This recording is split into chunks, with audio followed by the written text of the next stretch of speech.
All other parties na so yeah. All other parties na so mumu. Thank you.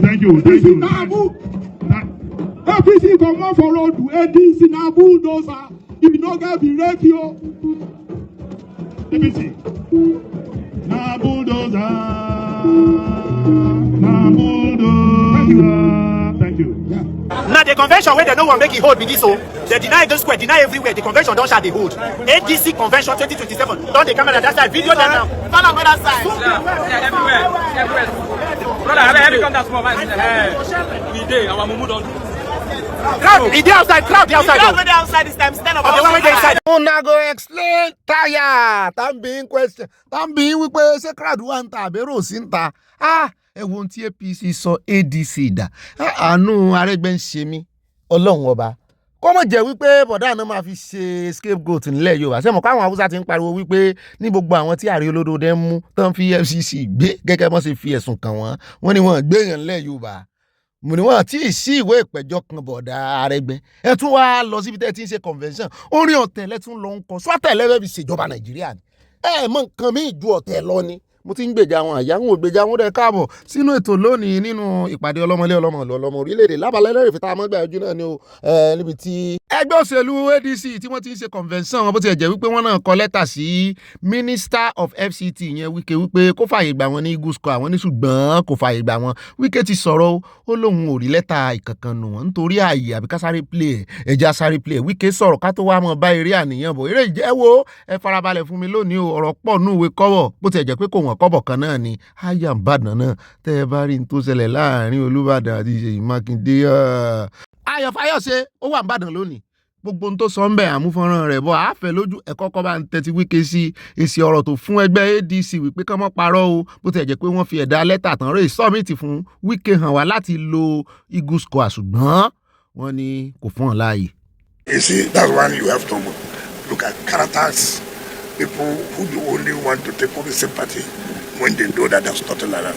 And you see, when you look at behind all this, you ask yourself, are there really people who only want to say that all about positive change? As I speak to you, nobody has written a letter.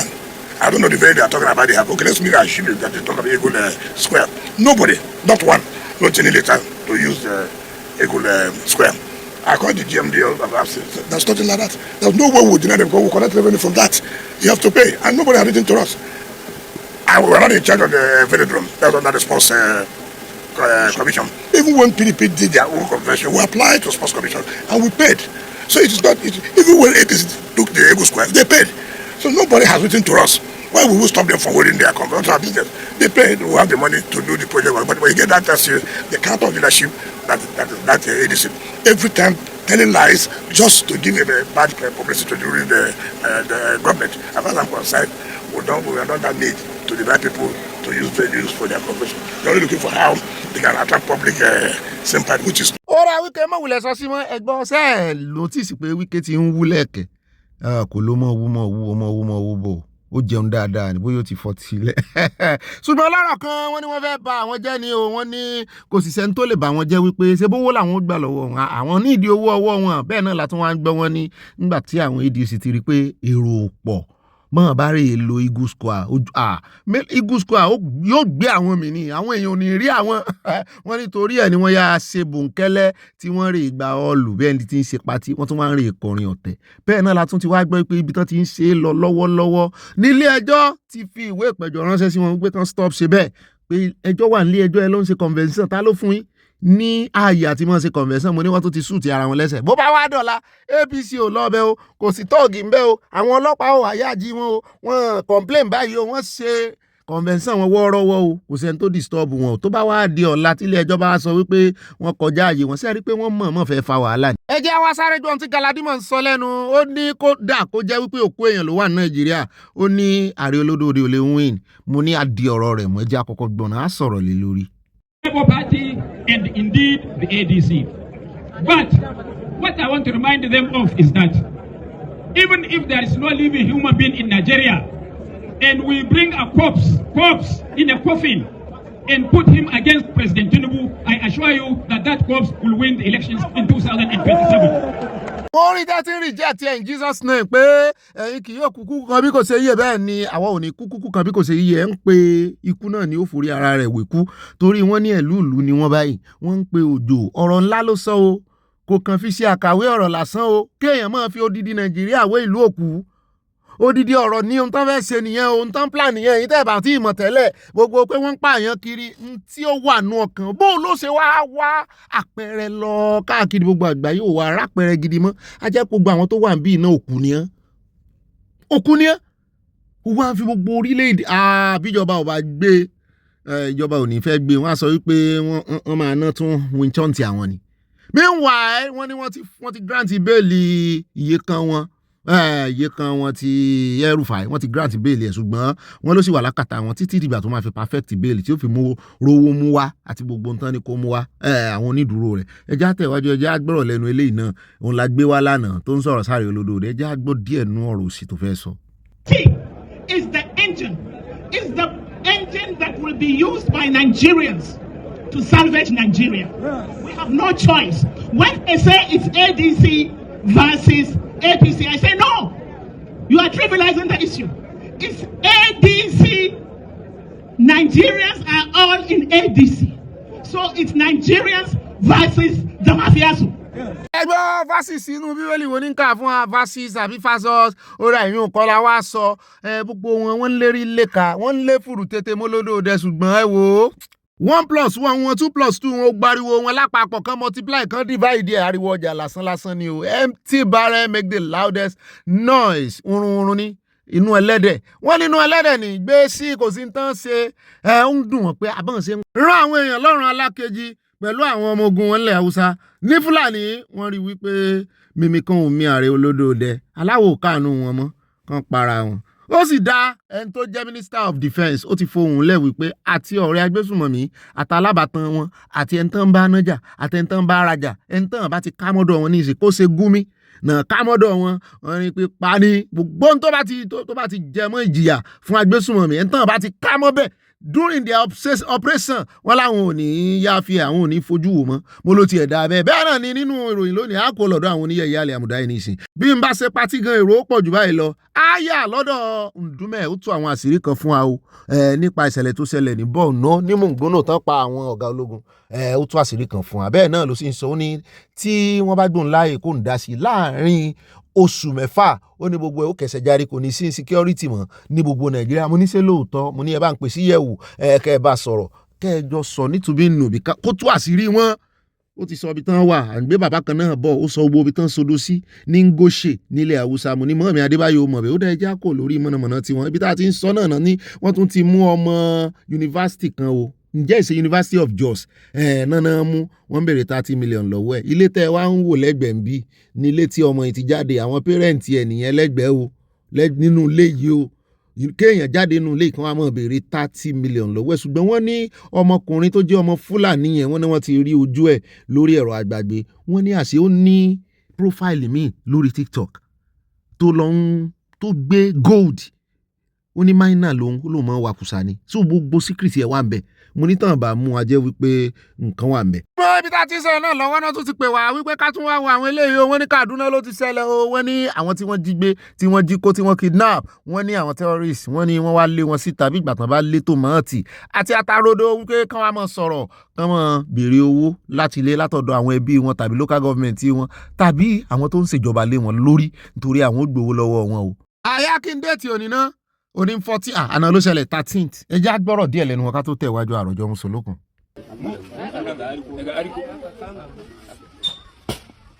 Ariko wani rana?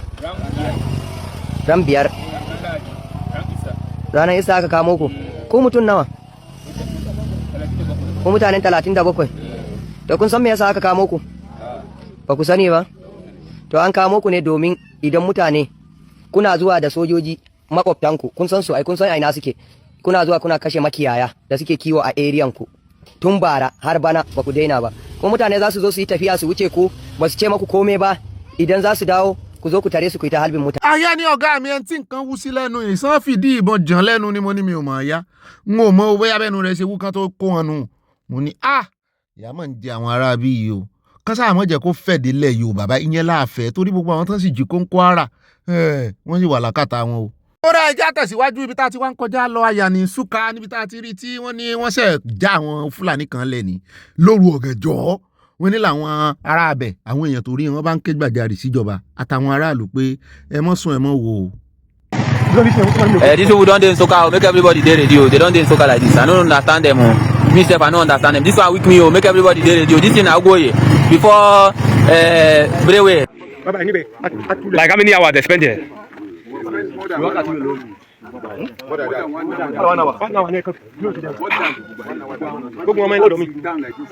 That they circulate the place. All of the soldiers. They say they have already blocked the soldier. They distribute themselves. So some people are engaging the soldier. So that the soldier Okay, they came from this side. So they are engaging the soldier. So the soldier was not able to come. It's a plan. It's a plan. It's a plan. You know where they so they engage the soldier. So they engage the soldier there. First, they didn't allow the soldier to come here. They don't mount. They pursue all the soldiers that day.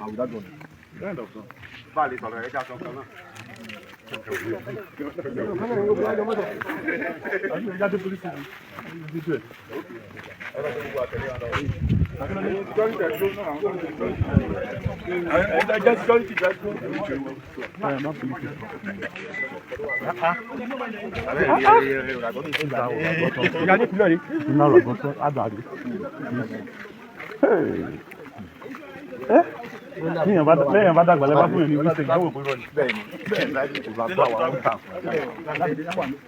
ó dá o ilẹ̀ Yorùbá nù o àrò àgọ́ náà pé bẹ́ẹ̀ ń wò wá mọ̀ bóyá ọ̀ndà Kwara ló fọ́ sí àbí ọ̀ndà Kogi ẹ wo ẹ̀ bó ṣe pa lọ́lọ́ mọ̀ lágbára o kí la ó ti ṣe èyí sí o Èkìtì tí ó dáa nínú gbogbo ẹ̀ náà wàá rèé o àwọn tí Olódòdẹ àti Senate President àwọn wà l'Àbújá wọ́n ń lọ́ǹchì ibìkan lónìí ibẹ̀ náà ló ti wá gbóhùn sókè wípé ọ̀rọ̀ insecurity wọ́n fẹ́ kó Olódòdẹ ṣe rere ni wípé mọ̀ bá dìbò tán kò ní sí insecurity mọ́ mo rẹ́rìn báyìí bẹ́ẹ̀ náà ló ní mọ́tà Amẹ́ríkà lóhùn o tó ní kí wọ́n mọ̀ ti àwọn embassy wọn ní kì í ṣe torí insecurity Nàìjíríà o ó ní torí insecurity Iran ni o bẹ́ẹ̀ náà ló tún gbèsè amúpìtàn lẹ́yìn ó dìfẹ́ǹdì amúpìtàn bó ti jẹ́ pé nínú dìfẹ́ǹsì ẹ̀ náà ó tún ṣe mistake torí iṣẹ́ tán ràn ó jíṣẹ́ jọ oníṣẹ́ lọ ó kọjá bus stop tán ni ó ti dúró in fact owó náà pé amúpìtàn ló kọ́ wípé so tó bá kọ́ ń kọ́ wípé kò kúkú dárúkọ APC àbí PDP mo ní kí ni ìṣèbọ̀dá sínétọ̀ iná ṣé kò mọ̀ wípé ẹni tí amúpìtàn dá lóhùn tó kọ victory sí kò mọ̀ wípé yẹn dárúkọ ẹgbẹ́ APC ni èèyàn wò lélẹ̀ wọ́n kàn máa fún wọn ní bàbá brief tí ò gbá tí ò gbójú ẹ̀ ó dẹ̀ jẹ́ agbọ́n tó sọ ọ̀nà mẹ́ta ló ti sọ̀rọ̀ sùnmẹ́yọ kan láàmú wa ń bì ẹ bá ń tẹ̀ sí eléyìí tó sọ nípa Amẹ́ríkà. Some people say that even now that some embassies are closing down. Not many embassies are closing down. Many of the embassies are afraid of repercussion from their foes. For instance, I can say that America is a bit worried about the bomb blast from Iran. And so across the world, they have to reduce their staff in case Iran decides to attack their embassies. But people are thinking, oh, Nigerians, embassies are closing because election is coming. It's not because election is coming. Election will come and go. And God will protect you. God will protect Nigeria. Nigeria will outlive this election.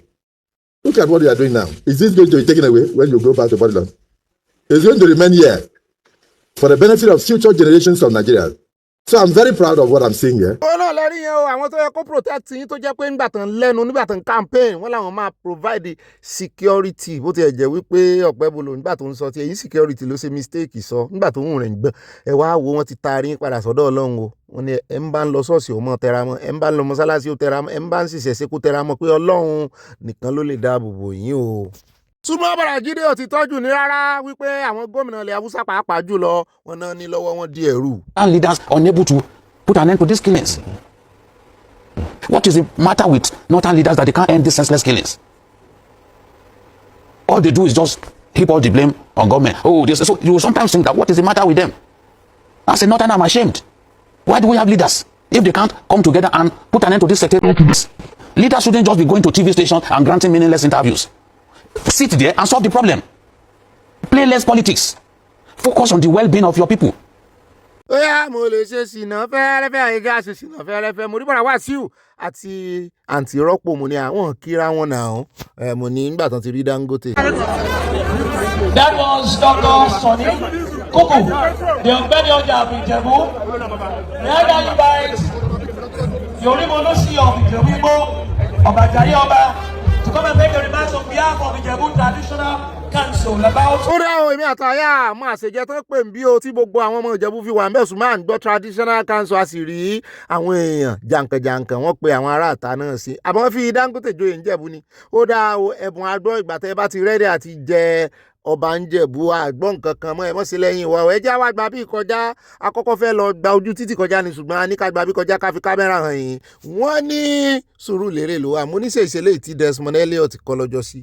Mọ́mí Michael Junior èmi ni mọ́mí Michael láti Sùúrùlérè ibà gbọ́mọ̀bí wọn èmi obìnrin béèrè léyìí o ta ibo lẹ́wà tó ẹ sì ń wòran tó fi kọ́ kínní ṣé bíríìjì rèé. Church Road. So crossing to the other side using this risky bridge, allegedly awarded to these private toll collectors by Koka Abuda LCDA Chairman. And to use here, you have to pay 100 naira. That's a toolbox. Going and coming, you pay 100 naira. If you pass it 100 times a day, you pay 100 naira 100 times. So, and this is how the people here are living here. This is Sule Constituency 1, and this is Koka Abuda LCDA. This is a toll station where you pay 100 naira to cross. Ayé mi ò ní bọ́ gba bí Járe gba títì tuntun tẹ́sẹ̀ ṣe Járe gba ọ̀nà Coastal Road ìgbà tá a wá dé Coastal Road la rí arákùnrin kan náà tó náà ṣe fídíò tó sọ wípé ẹ wá wo Coastal Road tán náwó náírà sí ó ní wọ́n ti bẹ̀rẹ̀ sí vandalize o. As you see here, they're not the thief am o. See am here. They're not thief 1, 2, 3, 4, 5, 6, 7, 8, 9, 10. See na the Coastal Road, na the coastal side section of the road be this one. This one now na the road. So my concern is say as government they do all this infrastructure here, make them they put security like this one now. They don't already lose them. If you come here for night now, they run TFAM. They follow us Sunshine TV here. They share this video. We want our whole country better. If government they do infrastructure, make them they give security in place. When go they protect them.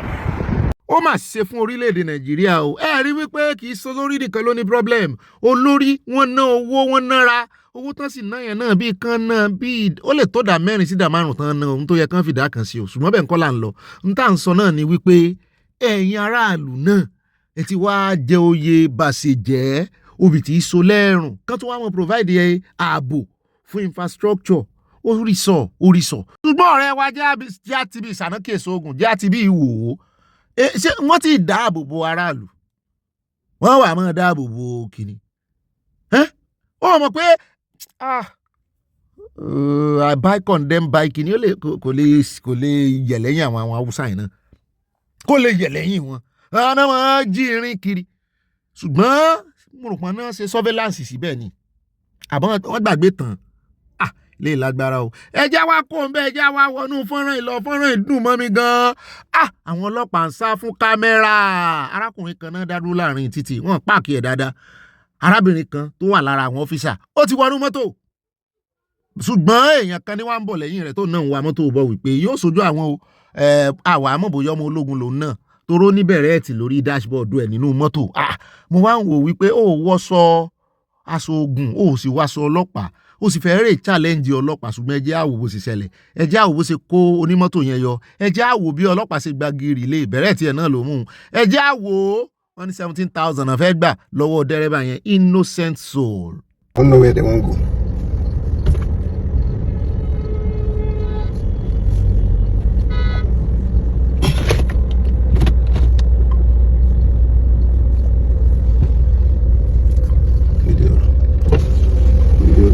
Oga wind down. Oga wind down. Good afternoon. What's your offense? I know. What's your offense? Okay, but she's a police officer. She's not the last. That is what? What's your offense? Why is she in your car? Video her. Video her. Video. Come, follow me. Follow me. Follow me without this thing. Madam, come and explain. Come. Bring that camera. Madam, come and explain this offense. Come and explain this offense. Madam, what you are doing is wrong. Not your offense, I'm committed. Come, follow me with that. Madam, hello. want to see that particular officer. Tell us the particular officer.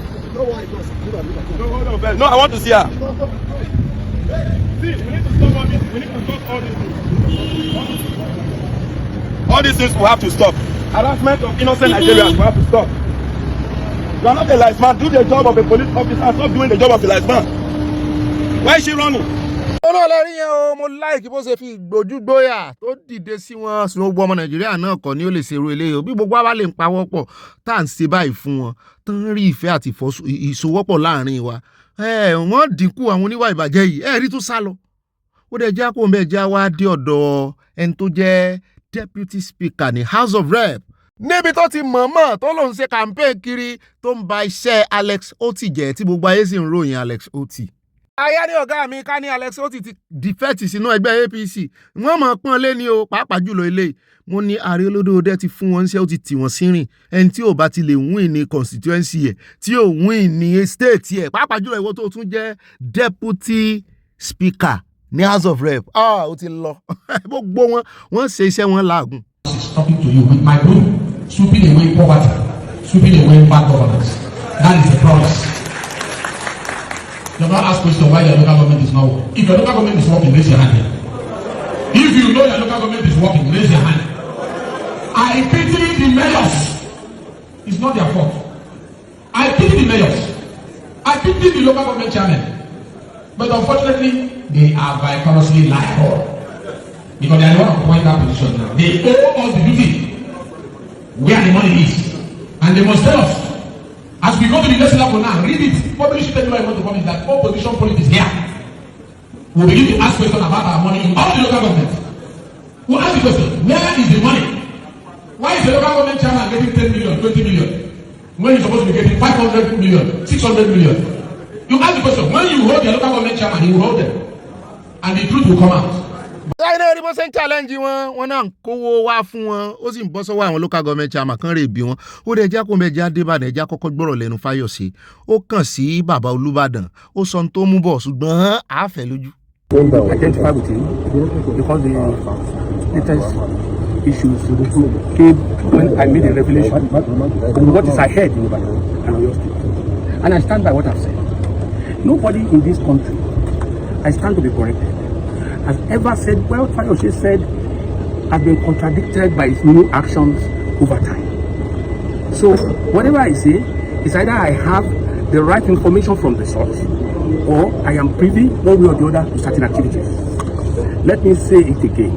Omatinde, the current governor of Oyo State, has an agenda to remove the Olúbàdàn from Ìbàdàn land. Whether it will now fly, whether it will happen, it's another story. Because during this week, and let me say to you, I told someone I don't want to mention here, that incident of coronating people in their absence. I said it before those actions took place. And they told me it's not going to be possible. And it actually happened, coronating people behind them. And again, I said it over time that Governor Makinde got 15 billion naira. It was firmly denied by his commissioner at the time. But eventually, when I provided the evidence, they accepted that they took 30 billion. Ó náà lẹ́tí bọ́lá ẹnu Fáyọ̀sé ògbójúgbóyà sọ máa jẹ́ ń kó ni ó tún gba Ìbàdàn lọ wípé bàbá ẹ mọ́ fọ̀rọ̀ bòkínì ẹ mọ́ play politics iṣẹ́ ẹ jẹ́ àtún ara bíi síta o. Bẹ́ẹ̀ náà la gbọ́ wọn ní ẹni tó jẹ́ olórí ilé ìgbìmọ̀ asòfin ti jáde ìyẹn nìbàdàn ni o ní Ọ̀yọ́ state olórí ilé ìgbìmọ̀ asòfin wọn ti jáde ó sì ti sọ wípé òun ò mọ nǹkan kan òun ò lọ́wọ́ ńbẹ̀ òun ò mẹsẹ̀ ńbẹ̀ òun ò sì mẹ́ǹgbà tán tí ẹ ń sọ òkú tí ẹ ta sóhun létí débi pé òun ò mọ̀ sí wípé wọ́n fẹ́ impeach gómìnà. Bẹ́ẹ̀ náà ni Olúbàdàn ti dáhùn padà wípé àwọn èyí ṣe ọmọ ilé ìgbìmọ̀ asòfin ọba làwọn ọba yìí impeach èèyàn wọ́n wá ń sọ wọ́n ní kùrùkẹrẹ pé ọwọ́ wọn náà bá ń bẹ̀ nítorí wọ́n ti jẹ gómìnà rí àwọn náà mọ àlùdé àpàdé gbogbo politics ní Ọ̀yọ́ wípé bàbá àṣàlẹ̀ ni wọ́n yàtọ̀ sí pé wọ́n fi wọ́n jọba bóyá òun ni Ṣèyí Mákindé tó ṣe wá ń fi ẹni ẹlẹ́ni lálàá ọ̀rọ̀ yìí máa lẹ́yìn ó lè dọ́ba dúró torí pé wọ́n ló gbọ́ pa àṣẹ fún ẹ ìwọ kọ́ ló lọ pa àṣẹ ó lè dán dúró olóṣèlú ni bàbá tán bá ní kí gbogbo ọba mọ́ sòṣèlú kì í ṣe bíi tolúbàdàn olóṣèlú ní àárín òun àtolórí ọdẹ sí wọ̀ bẹ́ẹ̀ ni ẹgbẹ́ kí ni bàbá ń ṣe náà ṣe APC ni bàbá wà ní PDP ni bàbá ṣe tẹ́lẹ̀ náà àbí n ò rántí kó tiẹ̀ wà jẹ́ PDP náà ni ẹ ti da PDP rú wá expect kí bàbá dance to your tune. Ìwọ tó ti ń lọ fi Ọ̀yọ́ state ilẹ̀ mọ́ àmọ́wọ́ ó ti ń lọ ṣe yìí. Ẹni tó bá wo àwọn ọba náà máa dance to their tune sí ẹ̀yin tẹ́ ẹ̀ tún léṣe tẹ́ ẹ̀ tó lé. Àgbà yín ò tó lé kò tó PDP sóhun ló fẹ́ kí ọba Ládọjà wá mọ́ tẹ̀lé ọ kiri.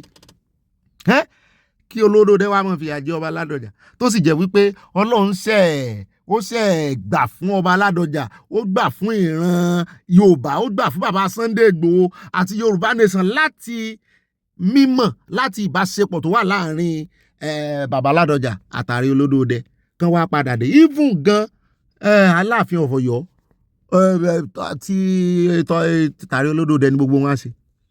Kí wàá ní fùrù tètè kí ni wàhálà? Ó jẹ́ ṣe nọ́mà kó parí táàmù rẹ̀ dáadáa torí Wike ti sọ pé òun ò bọ̀ fà ilé ìtàn sì ti ń rán òsì ọ̀kọ́mọ àbí kí náà máa ń pè mú gbàgbé oyè tó jẹ́ tó fúnra rẹ̀ ọ̀sọ́kọ́mọ tán ti ń rán wá Ìbàdàn. Ẹ rí i pé Wike ó tó wá Ìbàdàn wọ́n sì sọ wọ́n náà máa expedite ẹjọ́ wọn báyìí, ẹjọ́ PDP. Ó dáa ní rí jù báyìí lọ́nu Abala Lerefe àfẹ́pẹ́ rárá ẹjẹ́ àsọ ìkú dínú àkójọpọ̀ ìròyìn. 45 months. This month will make it 45 months. I struggle from my other businesses to keep defending this country, to keep it alive. 45 months. I was with one of the directors today. We pay salary. He came. He said, I thought they said so people will pay because he's the one in charge of that. And I told him they've not paid me. He was shocked. I'm not going to call his name, but he was shocked that a person can be working for 45 months without being paid and is paying salary. The least person working for us goes on with 150,000. Out of the 3,000 something people across working, some people earn over 2 million. We can bring our voucher and show you. It's a military organization with ranks. Meanwhile, they are paying their workers less than 50,000 in some places.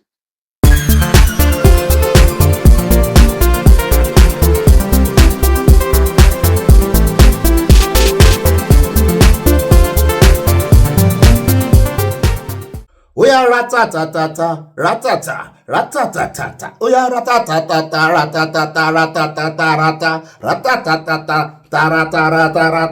Oya ratatata, tí bá ti fìdí fọwọ́ èso ajá ó má mi lágbá.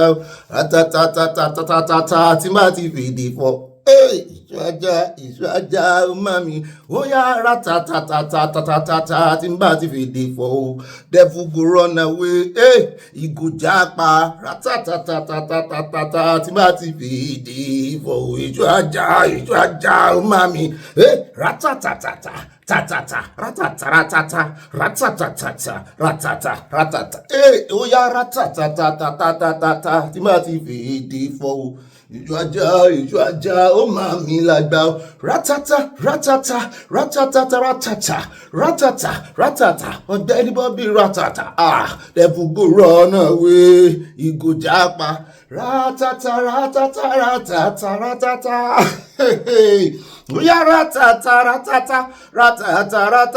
Ọ̀gbẹ́ni Bobby ratata. Devil go ja ratata. Oya ratata. Tí bá ti fèdè fọwọ́ èso ajá ó má mi lágbá o. Ratata tí bá ti fèdè fọwọ́. Devil go japa, he go japa, he no go come back. Ẹ fèdè fọwọ́ ẹ mọ́ speaking tongue ṣùgbọ́n orin yẹn àwọn oníṣẹ̀ṣe ò láìkì èṣù tẹ́ ló ń fi pe devil o. Torí ẹ̀ gan mo sì kọrin yẹn. Torí bá fèdè fọ̀ ẹja fèdè fọ̀ ká lé Sátánì bí orin bàbá wa yẹ wá Sátánì dẹ̀yìn lẹ́yìn mi Sátánì ní kẹ́ ẹja fèdè fọ̀ ká lé dànù Ògún lé Ògún lé Ọya kí ni èṣù fi ṣe yín tẹ̀sí ń lé èṣù ara àwọn onílẹ̀ Yorùbá léṣù ara àwọn onílẹ̀ àwọn bàbá ńlá bàbá Ògún bàbá Yorùbá ni Ọya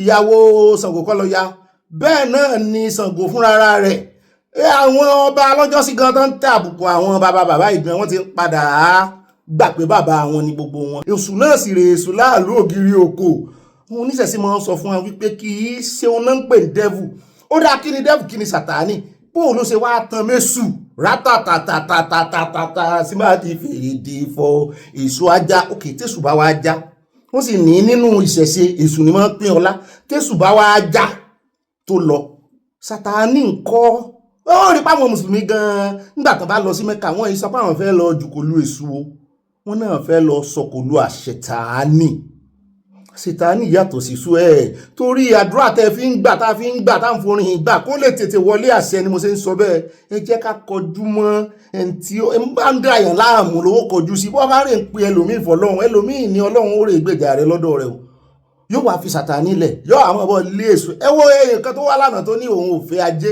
òun ò fẹ́ rájé jẹun òun ò torí wọ́n ní òsàlájé tí gbogbo àwa Yorùbá tí máa tún fi gbàdúrà tá a fi máa súre wípé ajé wọlé tèmi èmi fẹ́ ajé o rátàtàtàtàtàtàtà tí bá ti fèdè fọ ajé àwa wọ́n máa mi lẹ́gbẹ̀ẹ́ wọ́n máa mi lẹ́gbẹ̀ẹ́ náà lá rátàtàtàtàtàtà tí bá ti fèdè fọ ajé àwa kó wá mi wálé tọmọtọmọ èmi fàjẹ́ ń tèmi o mo ajé ògúngún sọ ẹgbọ́n sí òòṣà tún ní ajé ni kó sóòsà kò sóòsà jù bẹ́ẹ̀ lọ ó ti di ọ̀rọ̀ àwa Yorùbá tá a bá ti fẹ́ kí ohun rere tàbí tá a bá fẹ́ jèrè á ní ká jẹ́ wá tá a bá fẹ́ lówó lọ́wọ́ ajé ògúngún sọ rátàtàtàtàtàtà tí bá ti fèdè fọ devil go run away gas ìgò jápa ibà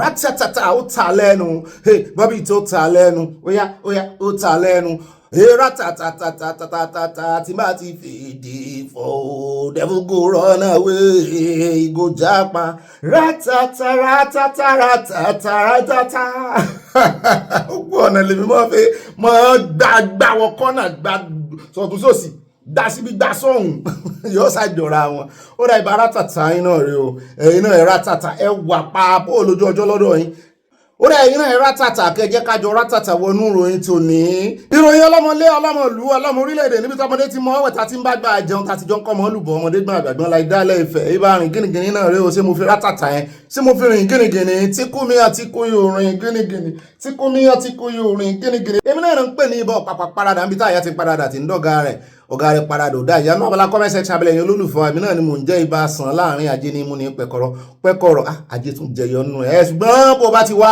rí ẹni tí òrìn sàn pẹ̀lú rẹ̀ tó kófìrí rẹ̀ tó rí body language rẹ̀ tó rí ìṣe àti àṣà rẹ̀ sí ọ tó rí ìhùwàsí rẹ̀ sí ọ tó rí ibi ṣe ń lọ kọ́ ìwọ náà mọ̀ ṣe mistake rìn sàn wájú rẹ̀ orí gbalẹ̀ sí mọ́nà tán kọ́ ọmọ bá gbalẹ̀ sí mọ́nà èmi náà ni mò ń jẹ́ ibà confam ẹ̀kọ́ tó send ẹ̀jọ̀ mọ́ bọ́n send ìròyìn fò gànà o jọ mọ́ refine mọ́ verify mọ́ confam torí wípé ìròyìn ó ju àdó olóró lọ o bẹ́ẹ̀ ni ìròyìn wọ́n bá gbéròyìn tí ò ṣe wo ibi tí ẹnu ó dé ẹsẹ̀ òní débẹ̀ o yóò ti ja rìnrìn ọ̀rọ̀ yẹn ó ti ba nǹkan jẹ́ wọ́n wà á sẹ́ẹ̀ tún wá máa sọ̀rọ̀ tí ó tún ṣoṣo òsì rí bẹ́ẹ̀ bá sọ̀rọ̀ méjì ìdá olójú méjì lọ̀rọ̀ tó o bá sọ eléyìí tí ń ba nǹkan jẹ́ tó o tún wá sọ eléyìí tí máa ń tún nǹkan sí ó rí pé eléyìí tí máa ń ba nǹkan jẹ́ yẹn ní máa ń tètè rìn jìnnà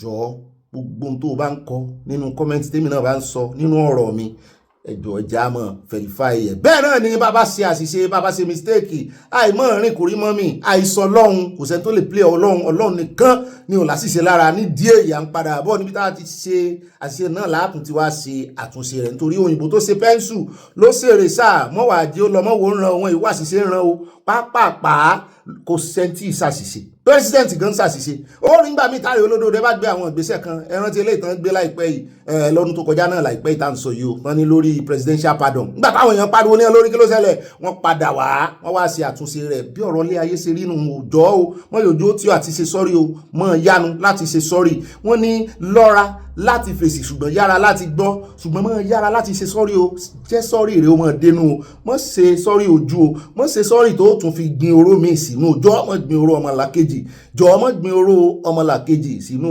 èèyàn gbin rèké kó mọ́ retí pé òun òun ó kà kò possible ibo mú kíra mi dé ẹjẹ́ àfòtẹ́lẹ́ ká fọbalẹ̀ tó bá náà ibà kéde fún Yorùbá nation fún Oòduà nation káfàtà rátàtà káfàtà èmi náà lẹ̀ ń ké sí ó dá ibà kà síwájú ó tó bá ń bọ́ bí mọ́ gùn mí ni wọ́n ìfẹ́ èèyàn joyè àwòdì kò mọ́ lè gbẹ̀dí ẹ̀ ibà funfun lẹ́yìn ẹ̀sùn white and white torí lékeleke ni mo bá rìn mo bá yálé ẹ̀ fún ajé wá mi wá ẹfun lajé só ti yé yín só yé yín yékéyéké gidigidi ó dá ẹ má tún jẹun wọnú ewì ó dá alákọ̀ọ́kọ́ nínú àkórí ìròyìn wa lẹ́yìn tí ẹ ti rí gbogbo tó ṣẹlẹ̀ nínú Abala Lerefe àjọjúlójú fèrèsé ni o eléyìí àwa fẹ́ domi tútù wájú níbi tá ti tẹ̀lẹ̀ tútù alákọ̀ọ́kọ́ ń bẹ̀ ẹ jẹ́ àyà lọ́dọ̀ Àtìkù nínú ẹgbẹ́ ADC àdédé nìkan nú àwọn faction chairman ADC l'Adamawa ní jurisdiction Àtìkù gangan náà bá láwọn ti suspend Àtìkù àwọn ò fẹ́ nú ẹgbẹ́ mọ́ mo ní bó wá ní gbogbo eléyìí kí lélẹ̀ ọmọ ànífowó ṣe ta ló tún wà ń di ọ̀rọ̀ ṣé ẹ̀ ní APC náà ló tún lé yín débẹ̀ ẹ̀ ní Ààrẹ Olódòdó ló tún rán eléyìí náà ṣẹ́ wọ́n ní wọ́n tún ti ní another faction chairman ní state level nínú ẹgbẹ́ ADC l'Adamawa wọ́n ti suspend Àtìkù ní kíní bá jáde ó ní ta ló yónú wọn ta ló mu ògógóró ta ló mọtí sọ́tílẹ̀ mú ni ní àwọn èèyàn Àtìkù náà bá ń gbèjà Àtìkù wípé yín mọtí ni ẹ mọ́ dá lóhùn ó mọtí ni à ń bọ̀ ń bẹ́ o torí wọ́n fẹ́ ṣe national convention ẹgbẹ́ wọn sì tí gbọ́dọ̀ ṣe torí ẹjọ́ wà nílé ẹjọ́ ṣùgbọ́n wọ́n ṣagídí wọn láwọn ó ṣe wọn fárígá à ń bọ̀ ń bẹ́ lónìí náà ni kò ní dọ́là àgbẹ̀yìn débẹ̀ bá a bá ti wá kó ń bẹ̀ tán á wà yà ní ọ̀dọ̀ ọ̀gá ológun mínísítà gangan ọ̀dọ̀ mínísítà là ń lọ ẹ̀mọ́ jẹ́ àti ìyà lọ́dọ̀ ọ̀gá ológun náà ṣùgbọ́n wọ́n ti bọ́ sógun lẹ̀ wọ́n ti wá di minister of defence níbi tó ti ń já wá sí tó ti ń sọ wípé eré lẹ́rù páwọn ń ṣe ni àwọn ò bá ń ṣeré àwọn ò bá ń ṣàwàdà káwọn mọ́ tí ì ṣe mistake kékeré tàbí kí nǹkan kékeré ṣẹlẹ̀ sí iléeṣẹ́ ọmọ ológun ẹ ti sáré mọ́ pariwo lé àwọn lórí àwọn ò mọ̀ ṣe àwọn ò mọ̀ jàjà ọ̀lẹ làwọn ẹ mọ̀ yin Boko Haram ẹ wà á mọ̀ fojú àwọn ìdòlẹ̀ wípé àwọn ò tiẹ̀ ní bá yín ṣeré gélé mọ́. mo ní àṣẹ adé ṣeré gélé adé kẹ̀kẹ́ dọ́dọ̀ yín náà ni wọ́n ní rárá kí mọ́kànlẹ́ fáwọn inú ń bí àwọn wípé ọ̀rẹ́ olè ni bí ẹni bọ́dì tán bá ti ká mọ́ àkàtà àwọn agbésùmọ̀mí ojú agbésùmọ̀mí làwọn fi wò ó ìyà táwọn ò fi jẹ agbésùmọ̀mí làwọn ò fi jẹ ó bá jẹ́ ikú náà ni kànjọ́ mọ́ lọ́mọ ni now you are talking n tó ṣẹlẹ̀ ní jíílí tí àyà ń pè ń jẹ́ lílì jíílí market ọjà jíílí wọn mọ tó ti rọ́jà jẹ́ lílì n tó ṣẹlẹ̀ gangan nìyẹn bí òwe là ń lùlù àgídìgbò ọlọ́gbọ́n ló lè yé ọmọràn ló lè mọ̀ ó ní bàbá yìí sọ fún wa mọ́rọ̀ wọn bọ̀ wọ́n sọ̀rọ̀ lẹ́kùnrẹ́rẹ́ gbogbo tó bá jọ mọ́rọ̀ security náà àyàn yọ̀ọ̀yàn jù lónìí náà ni kò ní dọ́là bá ti wá kó ń bẹ̀ tán á wà yà ní Ghana níbi tá a ti gbọ́ tán níbi ìpàdé kan ní president wọn ló ti sọ pé òun gbàdúrà fún Nàìjíríà mo ní sọ ti di pásítọ̀ ni so náà ti gbà pé ni ìgbóhùn náà pé orí aago náà pè sí àyà ní gbogbo nǹkan ni mo máa fi dọ̀wẹ̀ kẹjà rí ọ̀gá mi ẹ go straight to the point pé ó ń fi Nàìjíríà pa ni ó ń fi Nàìjíríà pa wẹ̀ẹ́dẹ́ ni ó fi ń dọ̀wẹ̀ kẹ́ wípé ojoojúmọ́ ló máa ń gbàdúrà fún Nàìjíríà pé àwọn cousin àwọn wípé wọ́n pọ̀ èrò pọ̀ big country ni wípé wá ń gbàdúrà kéèyàn ṣiṣẹ́ bí erin kó wá máa jẹjẹ ìlérí ó ládùúrà tó ń gbà prayer point tán fóònù ẹ̀mí nìyẹn mo ní sí Nàìjíríà complain fún ni pé àwọn ṣiṣẹ́ bí irin àwọn jẹjẹ ìlérí ó nítorí pé Nàìjíríà operate bí small country bí tàwọn báwọn small lẹ́gbẹ̀ẹ́ wọn cousin làwọn jọjọ jẹ́ ṣùgbọ́n àwọn small lẹ́gbẹ̀ẹ́ Nàìjíríà pé Nàìjíríà wọn operate bí small country ẹ mọ̀ bí kí láyọ̀ mọ̀ ṣe bí ewúrẹ́ mo lọ́rọ̀ rí o ẹgbà yẹ o làwọn èèyàn bá bẹ̀rẹ̀ sí pé Olódòdó sí náà bá ń tàjú Olódòdó pé wá ohun tó fojú wa ṣé Olódòdó nìkan ló wọ yín dé ìkórìtà wọ́n pọ̀ tẹ́ tàgì kì í sí Olódòdó nìkan ẹ̀yin náà wà lára major player ní gbogbo wa pátápátá bẹ́ẹ̀ ni ọ̀pọ̀ wòran ọ̀pọ̀ ò dá sí à ń pariwo ẹ̀jẹ̀ lọ ń lọ wà kò sẹ́ni tó dá sí ẹ ti wá rí báyìí wọ́n ti sọ̀rọ̀ sí àwọ̀ àárẹ̀ dán lóhùn àbí kò sì sí lẹ́nu wa kò sì sí àwọn àmọ́rọ̀ rẹ̀ bọ̀ á sọ púpọ̀ lórí ọ̀rọ̀ yẹn á tún wá fẹ́ ó gùn mí ọ̀rọ̀ ń gùn mí ń bẹ̀ bá a bá ti wá kó ń bẹ̀ tán á wà yà ní ẹ̀mọ́jà ló lè ń bi ẹjẹ́ á yà ní ọ̀dọ̀ Àtìkù níbi tÁtìkù náà ti wá bẹ̀rẹ̀ sí ní sọ òkú ọ̀rọ̀ sí Sẹ́tìmà mo ní Àtìkù wọn náà suspend rẹ ó ti ẹ̀ ṣe bí ẹni pé ó gbọ́ nú ẹgbẹ́ ADC l'Adamawa ó ní kò tún wọn kan lára àwọn Sẹ́tìmà gangan ló ń fẹ́ sọ̀rọ̀ sí kí ni Sẹ́tìmà ṣe fún ọ ní Sẹ́tìmà ó lanu pàgà ó ń sọ̀rọ̀ sóhun kí ni Sẹ́tìmà sọ fún ọ ó ní bàbá dénú àkójọpọ̀ ròyìn òun ó fẹjọ́ rẹ̀ sùn òun ó sì dá lóhùn sáfóònù láàyè mú ní bá àtúrò ń ṣe àfọ̀láyé mo gbé ìwé ní jẹ́bẹ̀.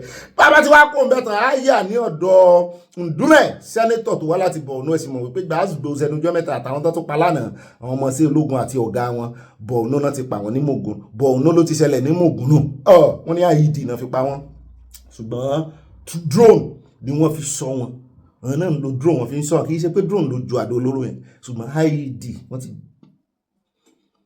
imagine wọ́n ti mọ ìgbà tó máa kọjá ń bẹ̀ wọ́n ti mọ ìgbà tó máa detonate ẹ̀ òun wá ló mú Ndúmẹ̀ ganu sí máìkì pé if federal government is serious tán ti ọ̀rọ̀ òṣèlú bọ̀ ọ́ tán sì wojú anybody tán wojú wúṣe àti traditional ruler o àti kò traditional ruler o tán wojú àwọn ẹlẹ́sìn àwọn olórí ẹ̀sìn tán fẹ́ ṣiṣẹ́ déédéé bí olórí Nàìjíríà tí ì ṣe pé wọ́n fẹ́ ṣe òṣèlú pẹ̀lú ẹ̀ pé láàárín 6 months ó ní wọ́n máa end the insecurity mo ní ó ní bẹ́ẹ̀ ni so o mà sí rí ni so o mà àwọn tó wà ń di ẹni ó ní àlóhùn sọ bẹ́ẹ̀ n tó wá rí tó fi sọ bẹ́ẹ̀ àwọn ń bọ̀ fún ara rẹ̀ ni ó fẹnu ara rẹ̀ júwe yóò fẹnu ara rẹ̀ sọ bàbá tí wàá kó ń bẹ́ tán á wà yà ní ọ̀dọ̀ bàbá kan stakeholder náà ní ń góṣe nílẹ̀ Haúsá náà ni lẹ́nujọ́ mẹ́ta àwọn wèrè náà dára ń bẹ̀ ṣùgbọ́n àwọn ológun yàlù wọ́n wá sọ wọ́n ní Nigeria military should take the aggression to Boko Haram kan yé dúró dè wọ́n mọ́ wípé the best form of defence is to attack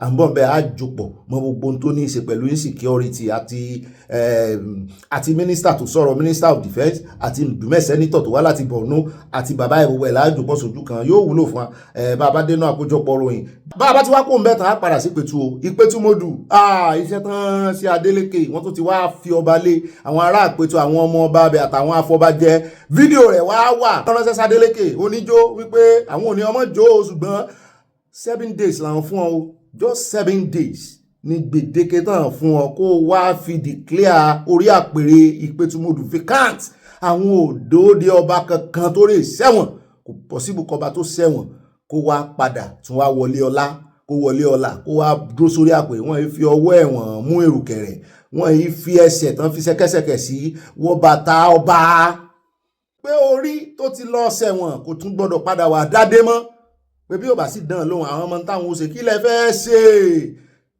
tálájà yín ń pa kuru mọ́ ta lọ̀pọ̀lọ́ yín ń dẹrù bá o èní la ó mu ọ̀la la ó mu ẹnu lẹsẹ̀ fi pèkúrọ̀ ojú ọ̀nà ẹnu wọ́n ní sáwọn ni Adeleke ń kọrin fún Adeleke kọ́ ló kọrin àwa làwa ń kọrin àfi ń gbà wọn lólùfẹ́ wa débẹ̀ ni o wọ́n ní n táwọn ó sì inú àwọn ló wà ṣe sọ fún àwọn láwọn oyè sọ fún à ń bọ̀ ń bẹ́ẹ̀ ó ní í ṣe pẹ̀lú òṣèlú bá láti wá kó ń bẹ́ tán á wà yà lọ́dọ̀ àwọn Arewa youth níbi tán ti ganu sí Mike tán sọ wípé àwọn fẹ́ fi ẹjọ́ èèyàn kan sun olódòdó ẹmu níta ni wọ́n ní deputy senate president wọ́n náà fẹ́ impeach ẹmu ní àti speaker Tajudeen Abbas àwọn fẹ́ impeach àwọn méjèèjì mú ní ẹgbọ́n sọ ẹ̀wọ̀n wulẹ̀ fẹjọ́ rẹ̀ súnmọ́ ẹgbọ́n sọ ọ̀hún àwọn Arewa Haúsá ni Tajudeen Abbas deputy senate president náà Haúsá kọ́ ni kí ló dé tẹ́ fẹ́ impeach ẹ̀ wọ́n ní káfọ́n láì bàbá dénú àkójọpọ̀ rẹ̀ mo ló ti ẹ̀ ti dá bẹ́ẹ̀ fúnra yín lẹ́mọ̀ fúnra yín lóògùn jẹ.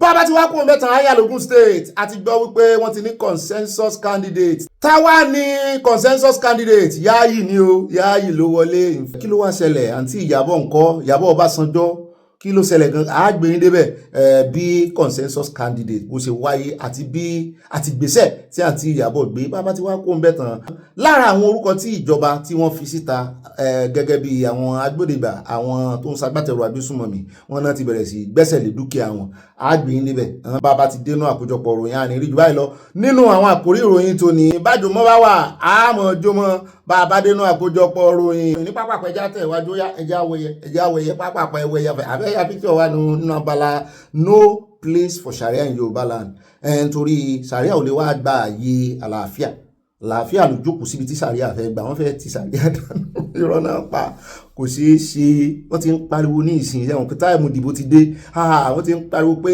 consensus ní kẹ́ ẹ fi àwọn mùsùlùmí ṣe mùsùlùmí ló gbọ́dọ̀ ṣe o àwọn gbọ́dọ̀ jẹ́ gbogbo gómìnà gbogbo ilẹ̀ Yorùbá Ọ̀gbẹ́ni tí máa ń ranjú yẹn náà ni nugo lábẹ́ ẹ̀gò kí ló kọ̀rọ̀ ẹ̀ tó pẹ̀lú Professor Ìṣáyà àbí kí ni ó kọ̀rọ̀ ẹ̀ náà ẹ jẹ́ àwọ̀ ẹ̀ jàre ẹ ṣe cheese ẹ ṣe Mushin ẹ ṣe ọlọ́ọ̀sàsínú ẹ gbé borùn kíni náà gbé fìlà àgbé fún Ọlọ́run ẹ ṣé o dábìrà ó sọ bí dire mo fún lẹyẹ ń su yọ̀ọ́yà kò ní yẹlẹ̀ ayé ò ní takò sáàlà wa àfi ẹ̀dẹ̀mọ̀ pàkà ratata tí bá ti fèdè fọ devil run away ó máa mi lágbá ọ. alákọ̀ọ́kọ́ náà abala àfi pàkà wa tò ní ẹjẹ́ abẹ́rẹ́ látọ̀dọ̀ Ògúnmi níbi tó ti ganu sí máìkì wípé òun sì ń retí ilé ìgbìmọ̀ asòfin o kí wọ́n bẹ̀rẹ̀ sí próòbù iléeṣẹ́ ológun ṣùgbọ́n ọ̀gá ológun mínísítà àwọn náà ti fún wọn ti rohun padà wípé ń bo àní gbogbo àwọn tó o bá rìn sásìkò tó ń ṣe negotiation bí kiri táwọn bá ọnú gbó ṣé bí wọ́n sọ pé àwọn ọlọ́pàá mọ́ tẹ̀lé ọwọ́ inú igbó àti wọ́n àtàwọn tó tẹ̀lé ọwọ́ inú igbó báwọn bá ka yín mọ́ támáàkì àwọn agbésùnmọ̀mí fẹ́ jẹ̀búra àmọ́ ń bẹ́ wọ́n dá lóhùn bẹ́ẹ̀ náà ni Gumi tí wọ́n ganu sí máìkì ní ẹ̀yìn tẹ́ ẹ̀ bá mọ̀ tán ẹ wá gbọ́ tán ó nígbà tí wọ́n fẹ́ gbé ìjọba sílẹ̀ fún Nàìjíríà tí Nàìjíríà fẹ́ gba independence ó láwọn Fúlàní náà gbé fún ó láwọn mùsùlùmí jàre bó ṣe sọnù ó náà mùsùlùmí náà gbé fún ó náà ní Nàìjíríà ó ní so àwọn gba kìrìsìtẹ́nì láàyè ni pé muslim ló ní Nàìjíríà mo wá rẹ́rìn báyìí pé abẹ́rẹ́ rí nǹkan ó kàn sọ̀sọ̀kúsọ ó kàn fọ́n tọ́ kiri pé nídìí èyí kan gbé ìjọba padà fún mùsùlùmí òun ní mùsùlùmí náà ló ń ṣèjọba lọ́wọ́ ṣùgbọ́n kí ìsalákatá kí tibí tiyín tó wá jẹ́rú tiyín náà ní sí àárín ibù ní àárín ibù British láríbù ọlọ́run ọba wọn ó dá ẹja kó ń bẹ́ ẹja wá dé Ògùn State ibi tá a ti gbọ́ tán sọ wípé ìkan lára wọn náà ń bínú àwọn mùsùlùmí náà ń bínú mo ní kí ló tún ṣẹlẹ̀ ojoojúmọ́ lẹ̀ ń bínú ni ẹ àmọ́ bínú orí kò fìfìlà déèdì kí ló tún ṣẹlẹ̀ wọ́n ní àwọn bínú sí gómìnà eléyìí bó fẹ́ dá skul padà sí ọwọ́ missionary pé rárá kò gbọdọ̀ jẹ́ bẹ́ẹ̀ wọ́n fẹ́ sọ gbogbo school public school ní Ogun State di missionary school mu ni ẹtún ibẹ̀yìn lẹ̀ ń wá tàn ẹ̀yin lẹ̀ sì sọ wípé ara yín jàre ló ní mùsùlùmí ní Britain ń gbé ìjọba lé lọ́wọ́ láti ẹ̀wà láwọn mùsùlùmí alálàáfíà alẹ́ Yorùbá ni a ní ó bọ́ sí ẹ mọ̀ pé ọ̀pọ̀lọpọ̀ school ọ̀làjú ẹ mọ̀ pé àwọn kìrìsìtẹ́nì ló mú wá àwọn missionary àwọn Mary Slessors àwọn Àjàyí crowd and kankan ẹ mọ̀ wípé àwọn náà mú wá ẹ lọ Badagry kẹ lọ wò tán ẹ lọ Abẹ́òkúta kẹrẹ wo àwọn ṣọ́ọ̀ṣì tán dálẹ̀ tán kọ́kọ́ dálẹ̀ ńlẹ̀ Yorùbá ṣé ìṣe Abẹ́òkúta ló wà ní ìtàn pọ̀ ńlẹ̀ jaburata ọ̀pọ̀lọpọ̀ skul tẹ rí yẹn òyìnbó ló mú civilization àwọn náà mú education wá àti civilize kan tó dé ṣùgbọ́n náà mú education western education àwa Yorùbá ti civilize kan tó dé àti lóǹkà bẹ́ẹ̀ ni àti ń fòkúta ka ntànkà àti lówó ẹyọ àti ní civilization ṣùgbọ́n náà mú education western education wá wọ́n sì mú wá pẹ̀lú ẹ̀kọ́ àwọn ọkọ̀ ṣọ́ọ̀kì kà mọ́ ṣe gbogbo ẹ̀ wọ́n mú wá so nídìí èyí ẹ̀rẹ̀ béèrè tán bá dá padà àwọn olóòka ló gbòòka o ọwọ́ àwé wá fẹ́ dòfo olóòka dòòka ọwọ́ àwé dòfo wọn wá fẹ́ mọ́ forí jánu wọn fẹ́ mọ́ bínú ẹjẹ́ kó ń bẹ́jàre wọ́n ṣètò ọ̀rọ̀ ara wọn ẹjẹ́ wá yà ní FCT níbi tí a ti kófìrí Wike mo ti ẹ̀rí tó fà gbogbo olùgbọ́n rẹ̀ tó náà dé ìgò dúdú mo ní bọ̀dà Wike kí ló ń ṣẹlẹ̀ mo ní bọ̀dà Wike kí ló ń ṣẹlẹ̀ ọ̀yẹ́ bọ́bí ọ̀bìnrin kọ́ ẹ̀ṣọ́lẹ̀ wẹ́kọ́ bá ti bẹ̀rẹ̀ tán mo lóhun ìyìn náà ni ẹ̀ oníṣẹ́ mò ń gbádùn mo lé mi ò gbádùn yín o ẹ mọ támínà tó wó lulẹ̀ láìpẹ́ yìí ó kú gbé bus terminal tó jò gbé gbogbo òrùlé rẹ̀ lọ láìpẹ́ yìí náà bá ń bi léèrè wípé bọ̀dà Wike bó ló ṣe jẹ́ tí gbogbo kìíní collapse ló bá fẹ́ mọ bínú pé so collapse nìyẹn ẹ sọ ẹnu yín o kẹ ẹ sọ English tẹ́lò ẹ sì mọ̀ wọ́n mọ bọ́ ṣe ń fi nǹkan wé nǹkan ní tó bá ti bàjẹ́ wọ́n mọ bọ́ ṣe ń wá bòmí tán fi wé ṣé kò ṣẹlẹ̀ ní òyìnbó náà ní kìnnìkan ṣẹ́wà sanction tó kọ́ kìíní ni adúrò owó tẹ́ fi kọ́ wọ́n mọ̀ ló wọ billions of billions ó ní ẹni tó kọ́ ló ṣe mistake nígbà tí ì ṣe pé ilé dàwó ó ní ìjì tó jà ló bá bá gan-an àjòntán pé gbogbo páànù ti ṣègbè dànù a sì dúpẹ́ pé ó pa àyàn ẹja agbọ́lẹ́nu ẹ̀ directly excuse ló wá fún ọmọ Nàìjíríà owó tán ti wá ná ń kọ́ owó taxpayer yóò ti lọ ni. Excellency, sir, finally, the administration under your leadership has conceived an idea of building a befitting bus terminal in line with the global best practice. But last week, the yet-to-be functional bus terminal has collapsed. What is your take on that? It did not collapse. That's the right point. It never collapsed. The kind of wind we saw, we have never imagined. Remember, that bus terminal at Kubo, it's on top of the hill. It's higher than most of all the buildings in Syria. Now, the time we blew out the roof sheets. Remember, that's what we do not use ordinary wood. They use steel. To tell you how strong that wind was, it just took off all the roof sheets. So when it did not affect the structure, there was no collapse of any, just the roof sheet. It had been happening all over some countries. So people should understand that. We thank God whether we have here, but sometimes you never know what will happen. It had nothing to do with structure at all.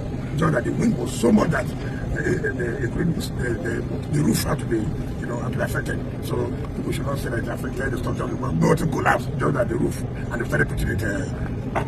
Your Excellency, will you sanction the contractor that handled that project? Why would I sanction it? If the building was destroyed, the building collapsed, then I talk about structure of the director, then I have to sanction him. But this is nature. You cannot look at overseas. The wind will just come. You see, buildings have been even with trees.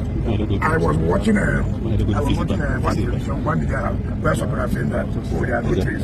So I watched on television, CNN, where you see the wind can even blow up all the trees.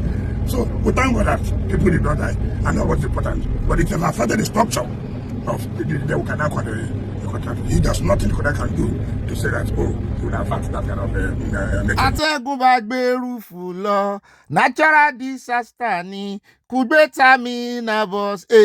atẹ́gùn bá gbé rúfù lọ rúfù bá sí dànù.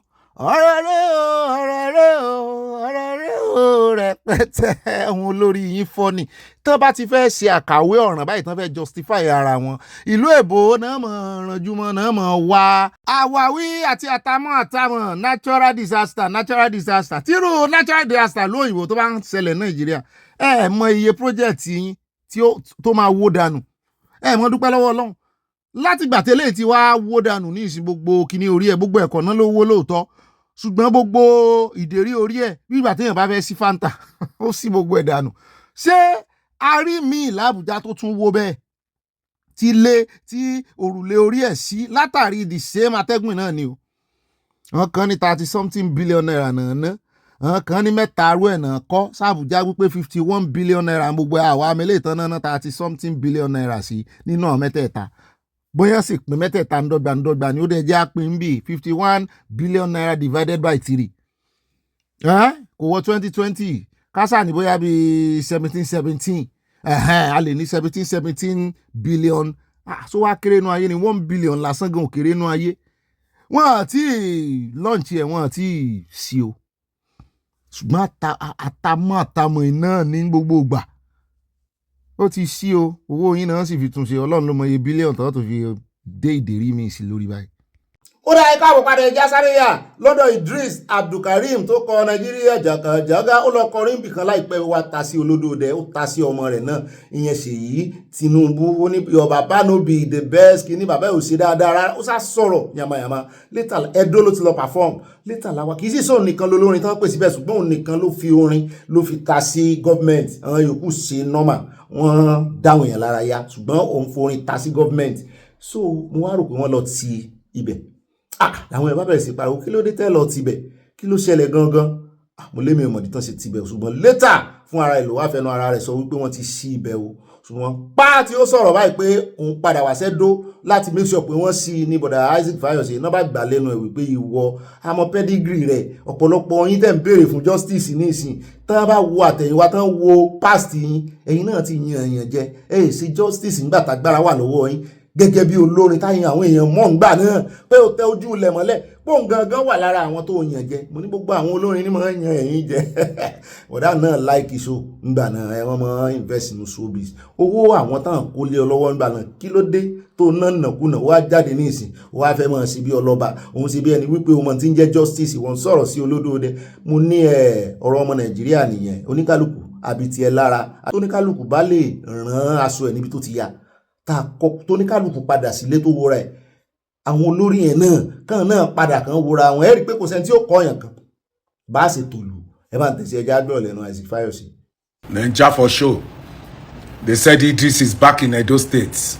Hello, my people. How are they? Ojoro no dey at all. I just dey land for Benin Airport, to set the record straight. And at the same time, Nigeria and our only country. We are here to make sure that the event center that was knocked down last week after my show here in Benin is reopened for business. We have to continue working together till Nigeria work for all of us. Ojoro no dey at all. Looking forward to see His Excellency and tell His Excellency and yarn my mind. Ojoro no dey. Peace. Me, I will not be surprised if Idris starts singing something else. He has done it to me before, 10 years ago. I gave him money, talent hunt, or your state. Up till today, my money don't jogodo. I swear to God, I swear on my life. Ask him. So, he did say Nigeria, jaga jaga, everything scatter. Say, you call your father, all those ones, now attention in they look for. Once they besumo, take the money near him, in go. Pooh, Mela. I know Idris very well. He should come and deny this story. I gave him money for talent hunt in Oyo State 10 years ago. Up till today, the guy ran away with my money. So I won't be surprised if Nigeria Jagadaga come turn to Nigeria Gudu. Nigeria better. That guy he can't be trusted. You can't trust him. To go around town to find out if truly Edo is working, you know. And I must say sincerely that His Excellency has truly done a lot. I mean, I've been in Abia State for the past 1 month to go see what is going on there. And I must tell you that Governor Alex Otti has done extremely well. You know what I mean? So I'm here to tell everybody that truly His Excellency is working. There are work in progress. I've gone around South, I've gone around Central, and I've been able to see some of the work that His Excellency is doing. The next 1 year, 2 years, you see all the achievement. Most times, you know, when you are not on ground, you don't know exactly what is going on. So if you are from Edo State and you are in diaspora, I would advise you to travel down and come see what His Excellency is doing here. And also, at least I'm here to see, you know. I know. And that's the country we find ourselves. Poverty has made a lot of people, you know, they can do and undo, you know. So it's okay. I'm waiting for the outcome of his inspection. tó pé kò tiẹ̀ tí ì ṣe suspension gbogbo story tó wá ń sọdọ̀ alẹ́ nǹkan tó ní gbogbo tó ń rí báwọn aráàbí ṣe rí nìyẹn mọ́jà tanra wa o gbogbo ọ̀pọ̀lọpọ̀ wọn 98% wọn tán máa ń bú àwọn ọmọ nàìjíríà tó jẹ́ pé àwọn náà máa ń gba wájú gbẹ̀yìn tán máa jẹ náà wá wọ́n ń lo àwọn ọmọ nàìjíríà ní wọ́n pariwo lásán o bẹ́ẹ̀ ni o.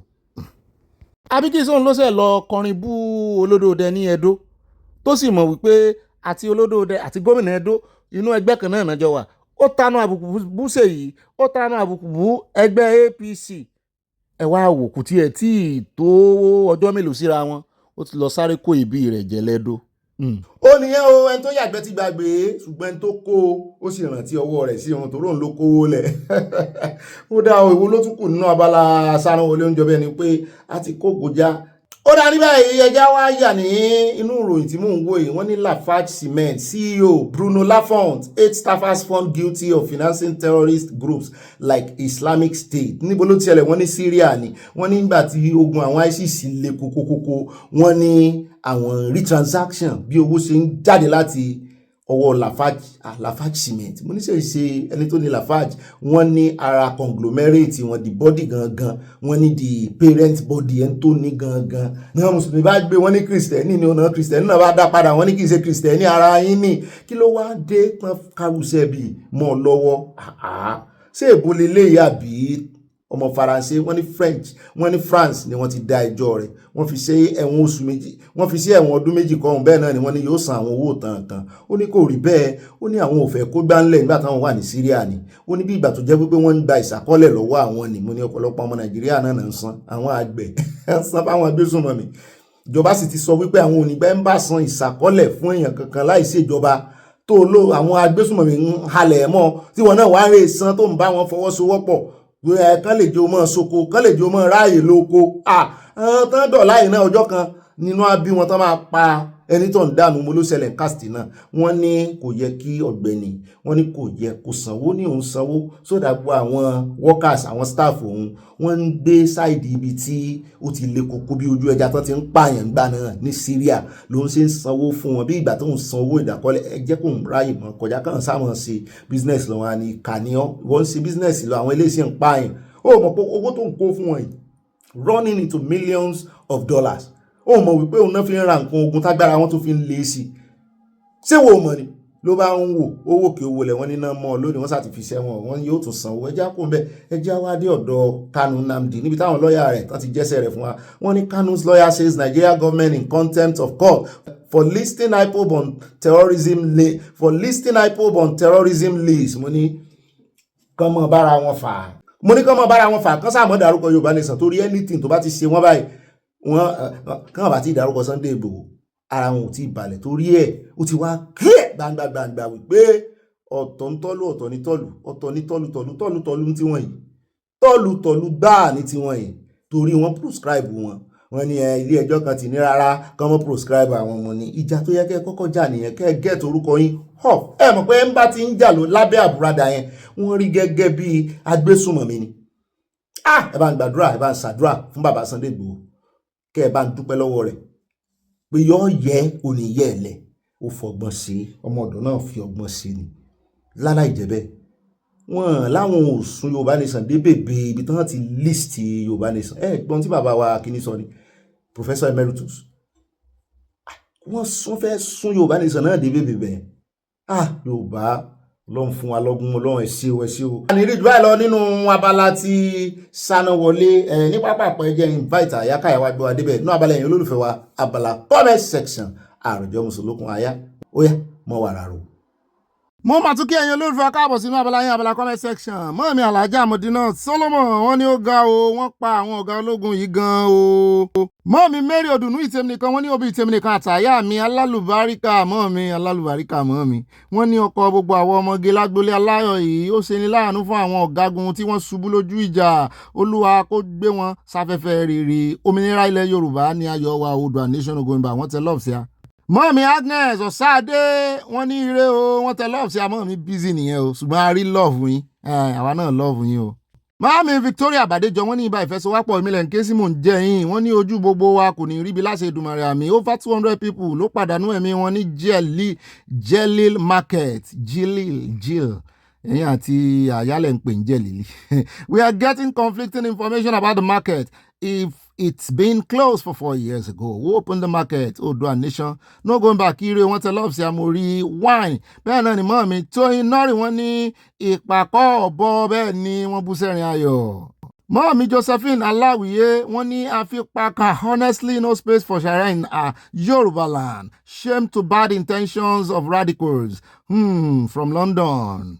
mọ́ mi Stella Ogunbàjò mo tún rí pọ̀ yín láti Ọlọ́run ò ní mí sí ẹ̀ pọ̀ ẹ sọ pé pọ̀ Oòduà nation no going back. God bless Oòduà nation wọ́n tẹ love sí a. At Adépọ̀jù Adémọ́lá Aláyọ̀ wa wọ́n ní Aláyọ̀ wa àlàáfíà fún yín àti gbogbo ìdílé Aláyọ̀ o. ọ̀tá ajé tí yan ajé lódì kò yẹ kó wọ aṣọ àti bàtà ká lè mọ̀ wípé kò fẹ́ ajé ẹ̀mọ́ dá lóhùn. gbogbo ajé ilé rẹ̀ kó máa bọ̀ wá sọ́dọ̀ mi o àjọ pín ni o a fi tiẹ̀ ṣàpínlé. bẹ́ẹ̀ náà ni mọ́ mi Stella Ogunbàjò wọ́n ní ẹjọ́ ọkọ wa mo fẹ́ béèrè ṣé ẹ̀yin ni ẹ fi orin sí ìbẹ̀rẹ̀ ilé Aláyọ̀ mo fẹ́ mọ̀ bóyá èmi ni mo tẹ nǹkan mìíràn sí i tí orin náà bá ti bẹ̀rẹ̀ tí ò bá tí ì tán ètò yẹn máa tún tẹ̀ padà ó máa ń bí mi nínú o jẹ́ kí n máa mísì ètò èmi kọ́ mo forin sí bóyá ní nǹkan kan tí olórin kan ti máa ń tẹ̀ àbí ṣé bó ṣe rí lọ́dọ̀ gbogbo wa nù orin wo ni máa ń jáde Lérèfé la máa fi bẹ̀rẹ̀ o. ó rẹ̀ yá lọ́dọ̀ mọ́ mi Kẹ́mi Adéọ̀sùn wọ́n ní òbí àròkàn àbí kílẹ̀ fẹ́ kọ́ ń bẹ̀rùn ó dáa mo rí tìsàlẹ̀ ẹ kú ètò Ọlọ́run ní tó o. mọ́ mi mo dúpẹ́ tá a wà wàráàyè wọ́n ní bọ́bí mi ọ̀wọ́n mọ́ mi ẹ̀gbọ̀pọ̀ lọ́wọ́ mi wọ́n ní ẹ kú iṣẹ́ àtàárọ̀ Olúwa máa bá wa ṣe láṣẹ Èdùmàrè àmì oríṣiríṣi la máa ń gbọ́ o. ó ní òun ò fẹ́ kí ajé wá òun bẹ́ẹ̀ ni ó dá òsì á dẹ̀ máa bá gbé wọ́n tẹ lọ́ọ̀sì àti nǹkan pàánù ẹ mọ̀ dá lóhùn ẹ̀tanú ló ṣe débẹ̀ ẹ̀tanú kó mọ lé àlùbáríkà lára ara rẹ̀. mọ́ mi Tóyin Nọ́rì wọ́n ní approximately 1 million bẹ́ẹ̀ ni 850,000 ká mọ́ lọ́wọ́ àwọn ọmọ agbésùnmọ̀mí. Garus Galolo ló sọ bẹ́ẹ̀ o. mọ́ mi Dorcas Jalo wọ́n ní irú èpè wo ni arákùnrin ṣẹ́ sí ayé ara rẹ̀ báyìí nàwa o. At Martins Wale Mark bá mi ní Garus Galolo Akálolo tó jọ mẹ́ta wọ́n ní àyà ti miss rẹ Bobby miss you more Yorùbá nation no going back. ó mọ̀ sọ̀rọ̀ gidi lánàá mo sì ń ro ọ̀rọ̀ rẹ̀ ni pé àbò ó sùn lòdì ni. mọ́ mi Grace olùṣòótọ́ mo rí inú mi dùn wọ́n ní mo kí òbí àyà àti gbogbo àwọn ọmọ orílẹ̀-èdè Yorùbá káàkiri àgbáyé pé a kú ọjọ́ ajé òní o ajé àfilé wa àti ọ̀dẹ̀dẹ̀ wa ṣe ibùgbé àmì ní àṣẹ tí Èdùmàrè tìdílé tọmọtọmọ. mọ́ mi Anansu n ò gbọ́dọ̀ mísì pọ̀ yín mo ṣe rí báyìí inú mi dùn ni mo fòkè wọ́n ní pọ̀ gbogbo lé ẹ̀yin náà ṣe pọ̀ wọ́n tẹ lọ́ọ̀sì àti nǹkan panu Oòduà nation no going back.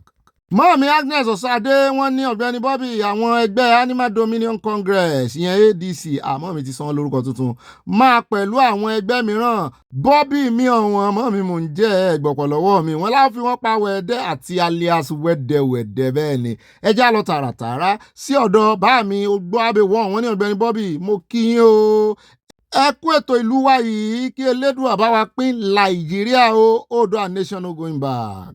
Mọ́ọ̀mí Christiana Mustapha wọ́n ní lónìí ọjọ́ ajé abáwa gbogbo àwọn ọmọ Oòduà gbé Bobby Nàìjíríà ti dá dúró àdúrà wa gbà Nàìjíríà ọlọ́mọdé àjíríà wọ́n tẹ lọ́ọ̀fù sí àwọ̀ lọ́ọ̀fù tó gbé lọ́ọ̀fù pọ̀n sẹ́yìn bẹ́ẹ̀ náà ni ẹjẹ́ àdọ́dọ̀ wọn mi Ọlápẹ́jú Okòs wọ́n ní Ọ̀gbẹ́ni Bobby akó ètò you are going higher bro amen keep flying higher nothing do you bro you are loved love you too màámi wọ́n tẹ love sí àti nǹkan panu màámi ló máa ń ní kẹ́ ẹ bá wa pín ẹ bá wa tẹ love ẹ bá wa hype. ẹ jẹ́ wá lọ tààràtààrà sọ́dọ̀ mọ́mí mo súnmọ́lá olíwo tèmi nìkan mọ́mí fowó pàdé mi mò ń wáyìí lọ mo pàdé owó lọ́nà wọ́n ní fún ọ lówó àyáwá gbà ìwé sọwọ́dowó YouTube kó rè káàsì ẹ̀ out mọ́mí yọ yẹ̀yìn ní wákàtí kẹ́ tó rí mi o nú ọlá nú owó lẹ́ẹ̀mọ̀ mú àbùdíntó lókun àbùdíntó lọ́sà yóò ní rídìí yín o ẹ ṣeun ṣe mo dúpẹ́ mọ́mí olúwo tèmi nìkan. bẹ́ẹ̀ náà ni Prince Gabriel wọ́n ní hallelujah Mr. Bobby abẹ́ẹ̀rí lórí garus galolo. at ọlọ́ládé adéyẹmọ wọ́n ní gọ́vnà Fáyọ̀ṣe ti di aláwàdà adìẹ ara ń ta wọ́n ní pé Ṣèyí Mákindé ò juwọ́ sílẹ̀ fún àwọn ọ̀bàyéjẹ́ ọlọ́tẹ̀ olóṣèlú ti torí Ṣèyí fúnra rẹ̀ máfíà ẹ̀dá lòun náà ń jọ bí ẹni pé Ṣèyí Mákindé gan mọ ìran wò dáadáa ó sì mọ bó ṣe ń dákẹ́ ó mọ silence ìfidáyàn lóhùn. bẹ́ẹ̀ náà ni bá mi Rábí Ọlọ́pàdé wọ́n ní concerning the lady complaining about non-potable water if you are complaining aggressively people may not be able to understand your protest. bá mi orí ọlọ́run wọn ní òbí kò yẹ kí wọ́n dáwọ́ dúró gbogbo àwọn tó fi ara pa ní ọjà wọn yẹn o ó yẹ kí wọ́n gbé wọn lọ sí very secured and private hospital with full security with CID wọ́n ní àṣírí information àti arrest lára àwọn tó wá ń wò wọ́n orí ọlọ́run from Dallas Texas pé ó yẹ kán fi wọ́n ṣe ìdẹ kan dẹ wọ́n fún àwọn míì tán máa mú tọwọ́ máa bà bẹ́ẹ̀ ni torí àwọn tó fara pa yẹn ọkàn mi ń sọ fún mi pé ọ̀pọ̀lọpọ̀ wọn yẹn a lè rí Boko Haram nù wọn. bẹ́ẹ̀ náà ìmọ̀ mi tó yá dé òye wọ́n ní this too much what is actually going on with this pipe of àwọn olórí ọ̀gá ológun ìjọba full Nigeria country ẹ jí kúrò nínú oorun rádaràda yín wọ́n ní kí ẹ sì do the needful ní kíákíá. bẹ́ẹ̀ náà ni wọ́n tẹ̀síwájú wọn ní garus galolo ọ̀rẹ́ lọ bí Bobby tí a ibà ganusi ibà àbòsí ibà Valentino ọ̀pẹ̀lẹ́ àtẹ̀mù tí a tó gbáàsì kùndùsì fún yín àtàyà àmọ́ mi mo gbé fún yín dọ́bù tó a lè wọ́n tẹ lọ́ọ̀sì àti nǹkan panu God bless you. bá mi Rábí Ọlọ́pàdé wọ́n ní military service is a tax and it must be done. If you are sent to the bush as a military officer to go and kick the bandits out of your father's land, I don't support ìpànìyàn but stop shooting into the air. Stop wasting the bullet to scare bandits away. bẹ́ẹ̀ náà ni at unique baby guy wọ́n fi ìfẹ́ ránṣẹ́ sí a ẹ ṣeun ṣe mọ́ mi Ọlọ́run bá nífẹ̀ẹ́ yín. ẹlẹ́yàmí ọ̀wọ̀n fọ́mẹ́tì ẹ̀bírẹ́dìn ẹ̀mí ọ̀gá gangan wọ́n ní ẹ wá gbà mí o irú àdúrà wo lè yí o ajé àwọlé tèmi àmì ọkọ tèmi nìkan ẹjọ́ ẹ sọ fún màámi fún mi lọ́lá pé mi ò lè ṣe àyìn o I love you babe love you too baby. at udom fẹ́mi nù kò fó wọ́n ní Sowore ọmọ aládìkún irọ́ èwo tí lọ́mọ aládìkún tẹ́ fi sí.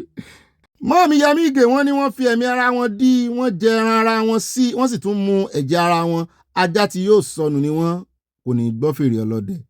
báàmì orí ọlọ́run wọ́n ní Obi do you believe that the downfall of Nigeria is mostly caused by their green and red chambers torí ọ̀dọ̀ wọn ni orí ẹja ti ń bàjẹ́ wá they are just there to say I deserve it majority wọn ni oníjẹkújẹ wẹ́ẹ́dẹ́ láàfihàn pa orí ọlọ́run from Dallas Texas. mọ́mí Elizabeth oníyà mọ́mí lùjẹ̀sà wọ́n ní Ọ̀gbẹ́ni Bobby rí àìbá kà síwájú mọ́mí Bright may the Lord perfect your health and accept my condolence ẹ jẹ́ ká fi Sowore àti VDM sílẹ̀ àwa ò fi wọ́n pa wẹ̀ẹ́dẹ́ plus wẹ́ẹ́dẹ́ wọ́n tẹ love sí her from Texas Oòduà nation no going back wọ́n tẹ love o àti nǹkan panu ẹ bá ń kí dádì mi o bàbá lùjẹ̀sà bàbá rẹ̀ á gbé mọ̀mọ́ rẹ̀ á dá sí.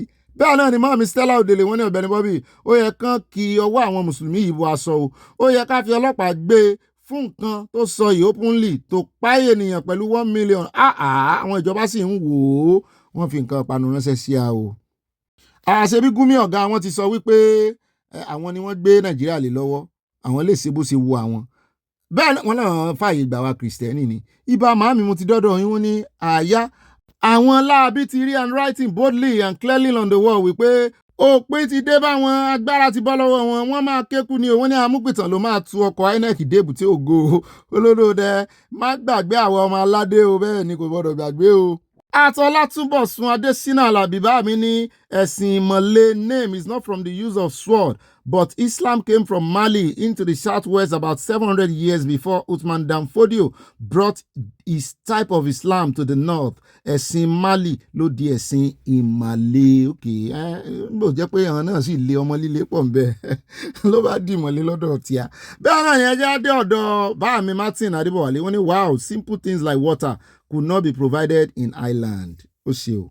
Màámi Mosúnmọ́lá Olúwo tèmi nìkan, wọ́n ní Ọ̀gbẹ́ni Bobby tèmi nìkan, ẹ má dá ọmọ Galadima ìlóhùn, ṣé olódòdẹ ni ààrẹ àkọ́kọ́ ní Nàìjíríà? Ọdún mélòó ni àwọn ìran bàbá rẹ̀ ti ń ṣe ìjọba tí wọn ò lè kọ́lé ìwòsàn sílùú, ó wá ń ṣẹnu pẹ́tẹ́pẹ́tẹ́ bí irúpẹ̀tẹ̀. Wọ́n ní ìsìn ìyá máa jẹyìn, yóò jẹun mọ́ mi. Ó dàárọ̀ Bobby mi, wọ́n tẹ lọ́wọ́ sí àmọ́ mi ẹ ṣeun o. Bẹ́ẹ̀ náà ni mọ́ mi Yẹmí Ìgè, wọ́n ní Ọ̀gbẹ́ni Bobby, ṣé ẹ̀yin lẹ rọ́ọ̀lù ẹlẹ́à àbí ta ni bàbá bébì? Ẹ jẹ́ ká tètè mọ̀, bàbá ń búrẹ́dì ni o. Wọ́n tẹ lọ́wọ́ sí a. At Michael Junior, wọ́n ní èmi tó ń yà Michael láti Surulere. Ṣé bẹ́ẹ̀ rí àwọn Boko Haram? Wọ́n ní wọ́n tún ti pa ọ̀gá àmì lónìí báyìí. Ọlọ́run ti bínú, ó ti bínú sí wọn ní ilẹ̀ Haúsá. Ẹ gbà bẹ́ẹ̀ lórí ọ̀rọ̀ Sunday Igboho, àní wọ́n ti gé wa létí lọ, Sowore ti tẹ́. Bẹ́ẹ̀ náà ni a ti dé ọ̀dọ̀ mọ́mí Stella Odele padà. Wọ́n ní Ọ̀gbẹ́ni Bobby ẹ̀ka àlẹ́ ẹjọ́, kí ni àwọn mùsùlùmí yìí fẹ́ sọ ìlú wa dà? 30 years ago, wọ́n ní ta ló mọ ìmáàmù, wọ́n kàn ń kírun ni. Wọ́n ní sùnmọ̀ báyìí àwọn tó rán wọn níṣẹ́, wọ́n ti kówó fún wọn láti máa fa wàhálà pẹ̀lú ìjọba. Nǹkan tí àtẹnujẹ ń dálẹ̀ nìyẹn. Wọ́n fi ìfẹ́ ránṣẹ́ sí àwẹ̀ ṣé mọ́ mi ò sì jíṣẹ́ ẹ̀yìn. Mọ́ mi Sadé Ìbírónkẹ́ olórí Sadé lótò láàfin ọba. Wọ́n ní ó bí ayọ̀ ní ayọ̀ rẹpẹtẹ o. Wọ́n ní ẹkú iṣẹ́ takuntakun Ọlọ́run ní í ṣe o.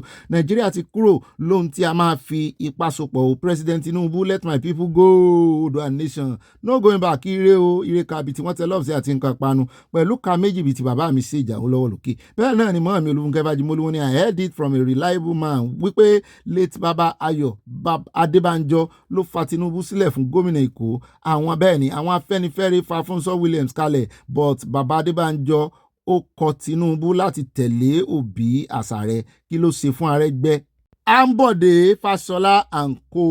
Bẹ́ẹ̀ náà ni bá mi fi káwọ̀ Victor, wọ́n ní àyà bẹ́ sórí igi kó sọ fún wọn pé òsì ni àwọn ọlọ́pàá yẹn ń ṣe. Bobby ń sọ fún wọn ṣùgbọ́n wọn kò gbọ́ nígbà tí wọ́n wà nínú aṣọ ọlọ́pàá. Wọ́n ti wá bọ́sọ ọlọ́pàá lẹ́ni ìsìn, agbára tí ó ti lọ. Àwọn afagídí ṣe ń tàn jẹ́ káwọn aráàlú ṣe protest náà wá ń ṣe ní ìsìn. Bẹ́ẹ̀ ni ó ti pẹ́ fún wọn. Bá mi Ìbà Fẹ́mi Bọ́sẹ̀dé, wọ́n ní Ìbà Sòǹgìtò, wọ́n ní ẹ̀jẹ̀ òjò àyà òjò látànà ẹ̀jẹ̀ òjò. Bá mi bú sí ẹ̀rín ayọ̀.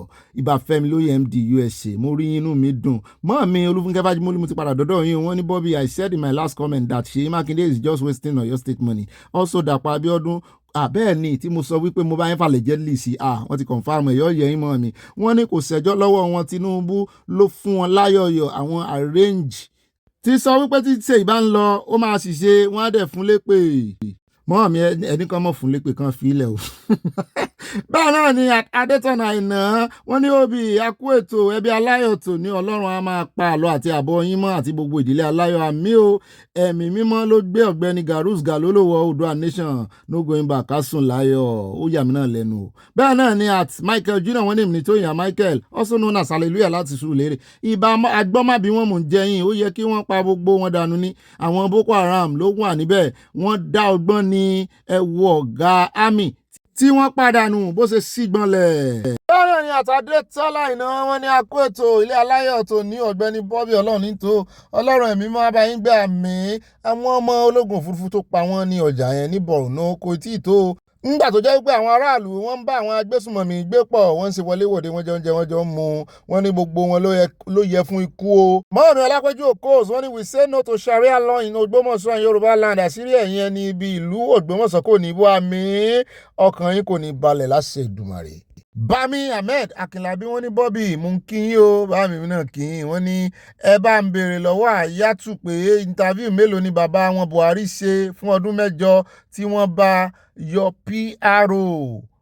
Wọ́n ní Probanji Akintoye amúkìtàn pọ̀nrán wọ́n ní Probanji Akintoye yẹn Professor bàbá Banji Akintoye náà máa fi dípò ẹ̀ àbí bàbá òkùnkùn ṣẹgbẹ́ kan lẹ́nu wọn bá wọ òhò bàbá ò lè dá sí yàn bí bàbá bá rè ṣe ariwo tún pọ́n wọn rí bàbá náà ti join APC bẹ́ẹ̀ náà ni mọ́mí Yẹmí Sàláà wọ́n ní mo kí Ọ̀gbẹ́ni Bobby àti gbogbo ìdílé aláìmọ́ mi yọ yẹn kò ní yẹ. wọ́n lẹ́jọ́ ìṣẹ́jọ́ àwọn ọmọ Fúlàní àtọmọ Ìgbò wọ́n ní ẹjọ́ àwọn aláwọ̀ funfun ló kó ẹyẹ lépọ̀ màdíẹ̀ àwọn ẹni bí wọn yìí Yorùbá nation ní ọ̀nà àbáyọ ní sàrẹ́ Yorùbá là wọ́n tẹ lọ́ọ̀bù sí a.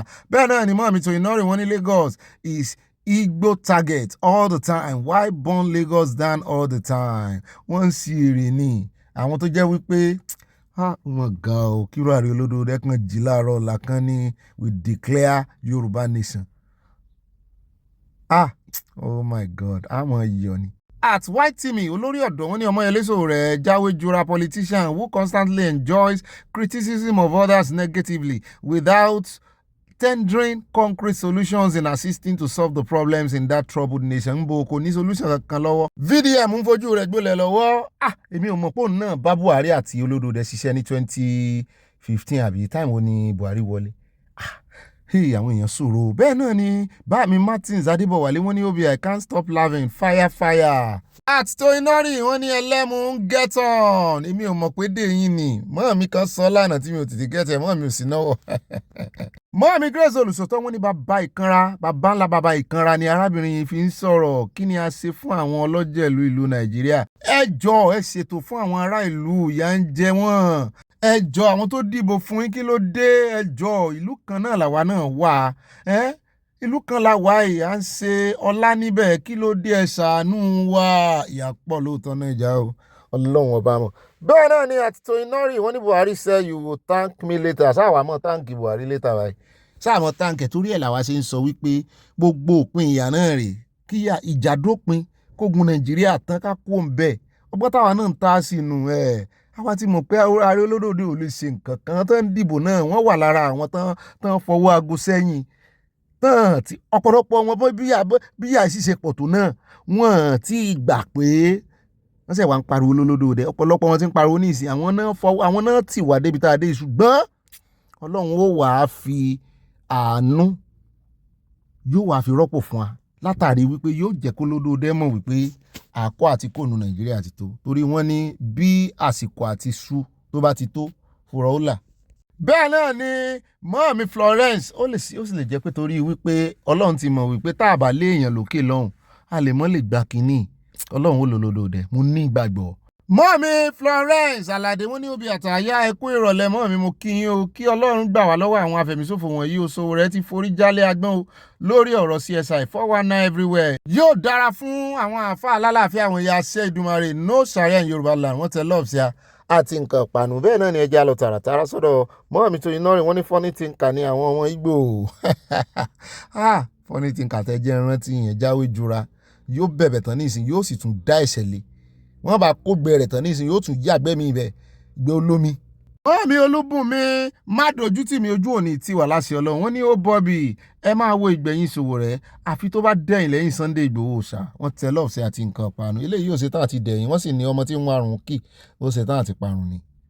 Màámi Dorcas dúró Olúwatúnmiṣe wọ́n ní Ọlọ́run àtúnyìn nínú Mrs Bridget àmì ò Jésù tó bá jẹ́ pé Sowore gbọ́ ìtàn Colonel Banjo àti Ojukwu wa jẹ́ wípé Sowore náà máa gba irú ìrì bẹ́ẹ̀ lọ́wọ́ Kanu from Providence, Rhode Island. Àfiwé yẹn ó kì í o mọ́ mi kí Sowore yá sọ́ra rẹ̀ o torí n tán ṣe fún Colonel Banjo kán mọ̀ ṣe fóònù náà o torí irú kan ọbẹ̀ kan ẹ̀mí kan náà ló wà nù wọn àti Nnamdi Kanu àti Ojukwu o. Mọ́ mi Janet Adégbẹdẹmu ti dọ́dọ̀ yín wọ́n ní Ọ̀gbẹ́ni Bobby tiwa kú iṣẹ́ òun mi ẹ̀ṣẹ̀ wọn bá burúburú ṣé ó dìgbà tí wọ́n bá pa àwọn ọmọ Nàìjíríà tán sínú àwọn tán pa kí Olódòdè tó ṣe ohun tó yẹ kó ṣe kó pín wa àbí kí ló tún fẹ́ dáa wọ́n gba nǹkan ìjà lọ́wọ́ àwọn kan ó ga o. Iléyá àmọ́ mi Olódòdè ń ṣe permutation lọ́wọ́ bíbí àtọ́ bá ń play draft ni ó dìgbà tó bá gba second term mọ́ mi Ọlọ́run ọba mọ̀ láì gba second term ẹ̀ kò lè ṣe nǹkan kan mọ́ mi Bridget Ògúntọ̀nà àṣẹ̀dá akọ̀yìn ni wọ́n ní àmì lórúkọ Jésù Kristi alágbàwí wa àmì àyà mi àtàtà. Ẹ ṣeun àdúrà yín lórí mi o ẹlẹ́yàǹkọ́ àtàwọn Valentino mẹ́tẹ̀ẹ̀ta àwọn ọ̀bẹ̀ta wọn wà mo rí kíní tẹ́ fi ránṣẹ́ sí mi o kiwi mọ́ mi bíntín làdúrà tá à ń gbà fún yín o kékeré báyìí ni ṣùgbọ́n ọpẹ́ ló pọ̀ jù nínú ọpẹ́ à ń dá ọpẹ́ on your behalf ni torí a ti dá ọpẹ́ lẹ̀ Ọlọ́run ti ṣe yóò ṣe láṣìyànjú mọ́ mi unique baby girl wọ́n ní ẹlẹ́wọ̀n lọ́gàá o wọ́n ní VDM lọ́kọ̀ọ́sọ rẹ̀ kó dì pẹ̀lú ẹ̀ dáadáa ọ̀dẹ̀ mọ́ mi bá mi Fikayo Victor mo ti dọ́dọ̀ yín wọ́n ní bólúbàdàn báwo ní kàkì ṣẹgbẹ́ bàbá gómìnà kankan o Ṣèyí Mákindé ó ní nǹkan ṣáùtù ní o Mákindé olófòfò àdúgbò ò fẹ́ tẹ́ni irú orin wo lẹ́ ń kọ́ fún tẹ́ lùlù sí ṣé máa ń lùlù sí mọ́ mi Yẹmí Ìgè wọ́n ní ẹ fi wọ́n sílẹ̀ kí wọ́n máa tan ara wọn jẹ Nàìjíríà ti túká nínú ẹ̀mí bí wọ́n ṣe jù bẹ́ẹ̀ lọ bí wọ́n ṣe ń ju ọ̀bẹ sókè ní ọ̀nà igba ibi pẹlẹbẹ náà ló máa fi lélẹ̀ ẹ sáà jẹ́ kí a máa gbàdúrà kí àsìkò náà tètè dé kí ó sojú ẹ̀mí gbogbo wa kí ògo àti ìyìn jẹ́ ti Ọlọ́run bóyá ẹrù sì ń bá wọn pé wọ́n bá pin tán pé ó máa jẹ́ small country kó kéré jù bẹ́ẹ̀ lọ kó sátidá ẹ lọ wo Cap Verde àbí kí náà àbí Vercape náà ń pè that small country tó fún Nàìjíríà ní visa free àwọn èèyàn ń lọ bẹ̀ báyìí bẹ́ẹ̀ ń lọ lóyìnbó ni wọ́n ṣètò bẹ̀bí Europe ní bẹ́ẹ̀ náà ni ẹjẹ́ àdọ́dọ̀ bá mi ṣọ́ adé wọ́n ní that toilet of Ògbómọ̀ṣọ́ is not a Yorùbá that's the truth they should find out toilet náà pé wà bàbá mi orúkọ tẹ́ ẹ pé toilet kò dáa bẹ́ẹ̀ o mo kọ́kọ́ rò pé ta ni gbẹ̀ngbẹ̀ wọ́n ní they should find out his third great grandfather àyẹ̀kú iṣẹ́ o ọpọlọ yín ò ní ìjọba àmín. Ibà màámi ọ̀dọ̀ yìí mo wà wọ́n ní àyá lórí Gili air strike àwọn godfathers àwọn agbésùmọ̀mí ni wọ́n ń bẹnu àtẹ́ ìyẹn tó ń kọ̀ndẹ́ẹ̀mù wọ́n ní wọ́n bu ẹnu àtẹ́ lu iléeṣẹ́ ológun to discredit and dampen the morale of the armed forces kùndùsì fún iléeṣẹ́ ológun. wọ́n mi fún bọ̀ kún náà wọ̀ wọ́n ní Ọ̀gbẹ́ni Bobby pọ̀ tí ń nà yọ̀ọ̀yọ̀ ìmọ̀ mi pọ̀ mo rí nǹkan pàǹtẹ́ fi ránṣẹ́ o mo rí broccoli là mọ̀ pé bí wọn mọ̀ tán mọ̀ pé léèwò bẹ́ẹ̀ náà ni mo rágbàdo òòjọ́ bẹ́ẹ̀ náà ni mo rí kiwi èmi mo ní kiwi kì í ṣàyà kó mọ́ jẹ́ ń tiẹ̀. at white team olórí ọ̀dọ́ wọn ni ìṣòro Nàìjíríà ti ń jẹ́ kí àwọn ènìyàn kan máa fẹ́ yagi jẹ ọkùnrin yẹn ní kí ajé má wà bá òun àti ìran òun gbé èèmọ̀ ti wọ̀lú ní Nàìjíríà hopefully land toro hospital is still functioning náà bá gbé débẹ̀ o. Bọ̀dá mi Rẹ̀mí iye kan Trump wọ́n ní Ọ̀gbẹ́ni Bobby Trump help Pope to be nominated and as a Libra from Chicago God bless America Iran go be bombed to old stones age I stand with President Trump. Báàmí Kúnlé Bello wọ́n ní ibà Bobby lọ́bì ọkọ̀ ẹlẹ́ ọkọ̀ prophetess Malato ṣé bachelor ní àyá ni Bobby ọmọ Fúlàní yẹn ni ọmọ tó lọ sọ toy shop tó gba sóòótọ́ ni lóòótọ́ ni òun àti tóńtó òótọ́ ni mo rántí rẹ̀.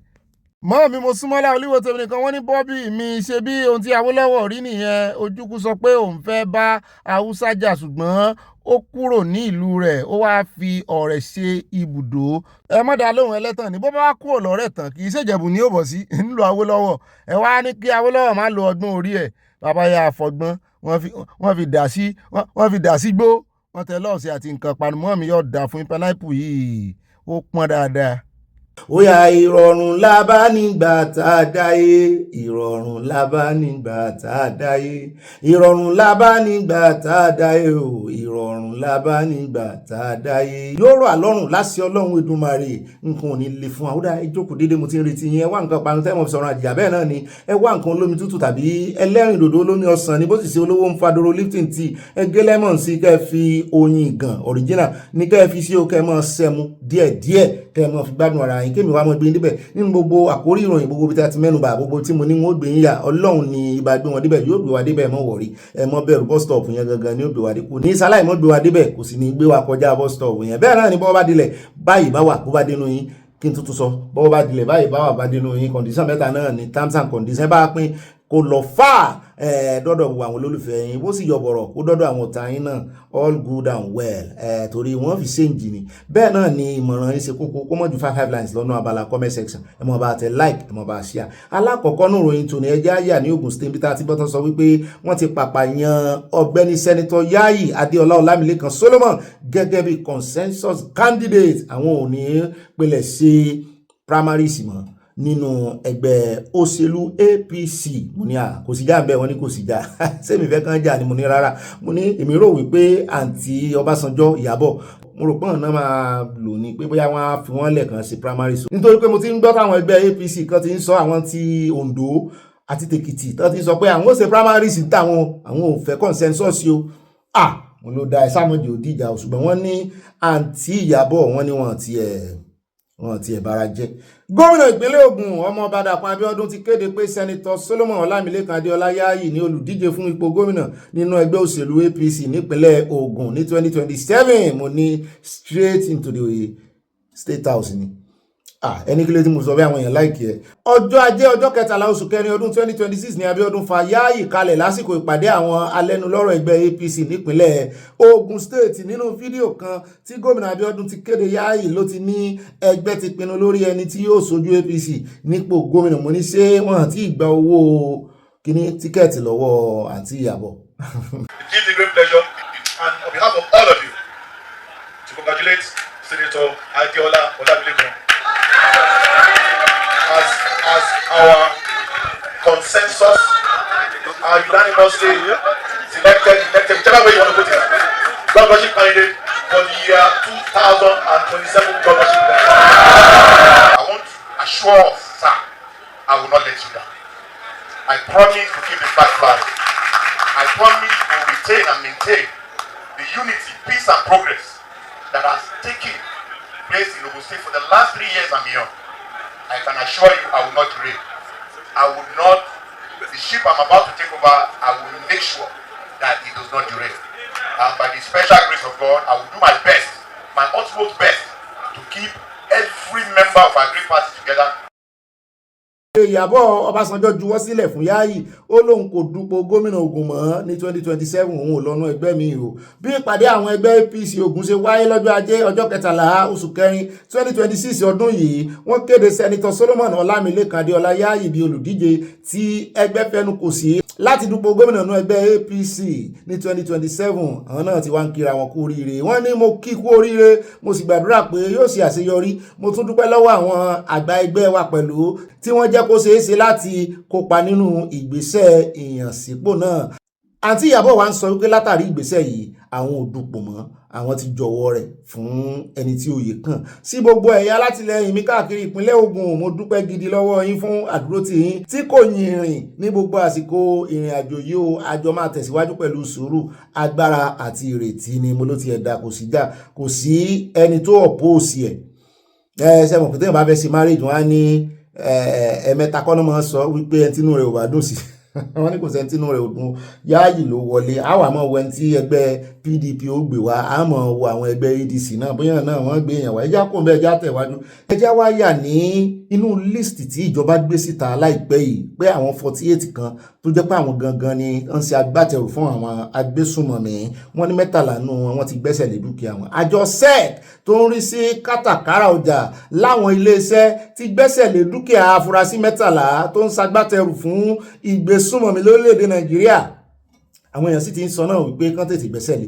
Àjọ SEC sọ wípé àwọn ṣe ìkéde yìí lẹ́yìn tí àjọ NSC tó ń fìyà jẹ ọ̀daràn kéde orúkọ àwọn afurasí náà gẹ́gẹ́ bí afurasí tó ń ṣagbátẹrù ìgbésùnmọ̀mí Nàìjíríà o. Wọ́n ní ìgbésẹ̀ yìí gẹ́gẹ́ bí àjọ SEC ṣe ṣàlàyé ó dá lórí òfin ọdún 2022 tó tako ìgbésùnmọ̀mí, èyí tó sọ wípé ìjọba gbọ́dọ̀ gbẹ́sẹ̀ lé owó, dúkìá àti nǹkan ọrọ̀ ajé ẹnikẹ́ni tó bá ń ṣagbátẹrù fún ìgbésùnmọ̀mí láì sọ fún wọn tẹ́lẹ̀ o. Wọ́n ní àjọ náà sọ pé àwọn ti jẹ́ kó di mímọ̀ fún àwọn akọ́ṣẹ́mọṣẹ́ ọjà kátàkárà àwọn iléeṣẹ́ láti gbé ìgbésẹ̀ lórí gbígbẹ́sẹ̀ lé dúkìá àwọn èèyàn náà o. Wọ́n ní èyí wà ní ìbámu pẹ̀lú òfin tó tako agbésùnmọ̀mí lábala 49 láti gbẹ́sẹ̀ lé dúkìá irú àwọn èèyàn bẹ́ẹ̀. Àtẹ̀jáde tí SEC fi síta sọ pé agbára láti ṣe àkáǹtì àbí láti ṣe àkáǹtì àti gbẹ́sẹ̀ lé àkáǹtì ó wà lọ́wọ́ àwọn akọ́ṣẹ́mọṣẹ́ tó ń ṣàkóso ọjà okòwò kátàkárà àwọn iléeṣẹ́ náà. Wọ́n ní àtẹ̀jáde náà tún sọ pé àwọn akọ́ṣẹ́mọṣẹ́ náà tún lágbára láti gbẹ́sẹ̀ lé dúkìá àwọn èèyàn tó bá ń ṣagbátẹrù fún ìgbésùnmọ̀mí. Ayé wa ń bí pé ọ̀gá mi ń wo gangan náà gbẹ́sẹ̀ lé, mo ní sóòrí àwọn burúdé change ń bẹ̀ ni. Òun rò pé bóyá àwọn ISWAP náà lákàntì ni mo ní àwọn ilé lákàntì nínú Nàìjíríà ẹ ń bá mójútó àkáǹtì wọn wá gbé òun náà ó dẹ̀ já kún bẹ́ẹ̀ já tẹ̀wájú àròjọ mùsùlùkùn ó dá níbẹ̀ já kún bẹ́ẹ̀ já lọ tààràtàrà sí orílẹ̀-èdè Ghana níbi tí ààrẹ orílẹ̀-èdè wọn ti ń gbàdúrà àbòsí tó ní òun gbàdúrà fún Nàìjíríà o pé àfàdúrà jagun lòun nítorí Nàìjíríà òun ò lójú oorun àwọn ṣe náà fìjì fún yín àdúrà wa ni kí ni prayer point yín àdúrà wo lẹ̀ ń gbà pé kí Nàìjíríà tètè rọ̀nà àbáyọ pé kí wọ́n tètè ṣe bí ọba kí wọ́n yéé ṣe bí ọmọ kékeré kí Nàìjíríà yéé ṣe bí ọmọ ìràkòrò ọmọ ọwọ́ mọ́ pé kàn ṣe bí èèyàn gidi pé kí Nàìjíríà tètè rọ̀ náà lọ sódà gbogbo èrò sì ń rọ́ wá sí ọ̀dọ̀ àwọn wípé wọn nílé mọ́ rọ́ wá mọ́ ọmọ Ghana ló yẹ kó mọ́ rọ́ wá sí Nàìjíríà mo ní lóòótọ́ ni wọn já yòópa Nàìjíríà ló yẹ kó jẹ́ bí United States of Africa ibi táwọn èèyàn ti wá tán wá tán ti wá ń sọ̀rọ̀ ajé a sì máa amalejò gbà ṣùgbọ́n sọ́lẹ̀ wà mọ́ ní ìsìn Nàìjíríà gan ti gẹ̀ẹ́tì ara rẹ̀ níbi táwọn ọmọ Nàìjíríà gan tán ti ń fọ́n dàgbé tán ti ń jápa Ghana wà lára àbí tán ń jápa lọ mo ní tó lè mọ mú Ghana gbàrú àdúrà yìí kí ni South Africa fẹ́ gbà ládùúrà àwọn èèyàn tí ẹ̀sọ́ kò gbàdúrà wọ́n lé ọmọ Nàìjíríà kú ni wọ́n wá ń fi Ghana must go bua láìpẹ́ òun sì rántí ìgbà kan wọ́n lé àwọn ọmọ Ghana padà nígbà yẹn ẹ wá wò ní ìsìn àwọn náà wá ń gbàdúrà pé ó ti tó ọmọ Léfì kí ọlọ́mọbọ̀n tún ti Nàìjíríà sí àwọn kò tẹ́yàn bá ti di bùkátà ẹja ọkọ̀ gbọ́n náà. Nigeria is of keen security interest to us. If Nigeria does well, Ghana does well. I mean, when you have cousins, 250 million of them, you want them to do well so that 1 million of them don't come drifting towards a small country like Ghana. So every day I wake up, I pray for Nigeria. I say, God, let Nigeria get their act together. And so I remember when a lot of the people in Ghana migrated from Nigeria. They find their roots from the Yoruba kingdoms and all that.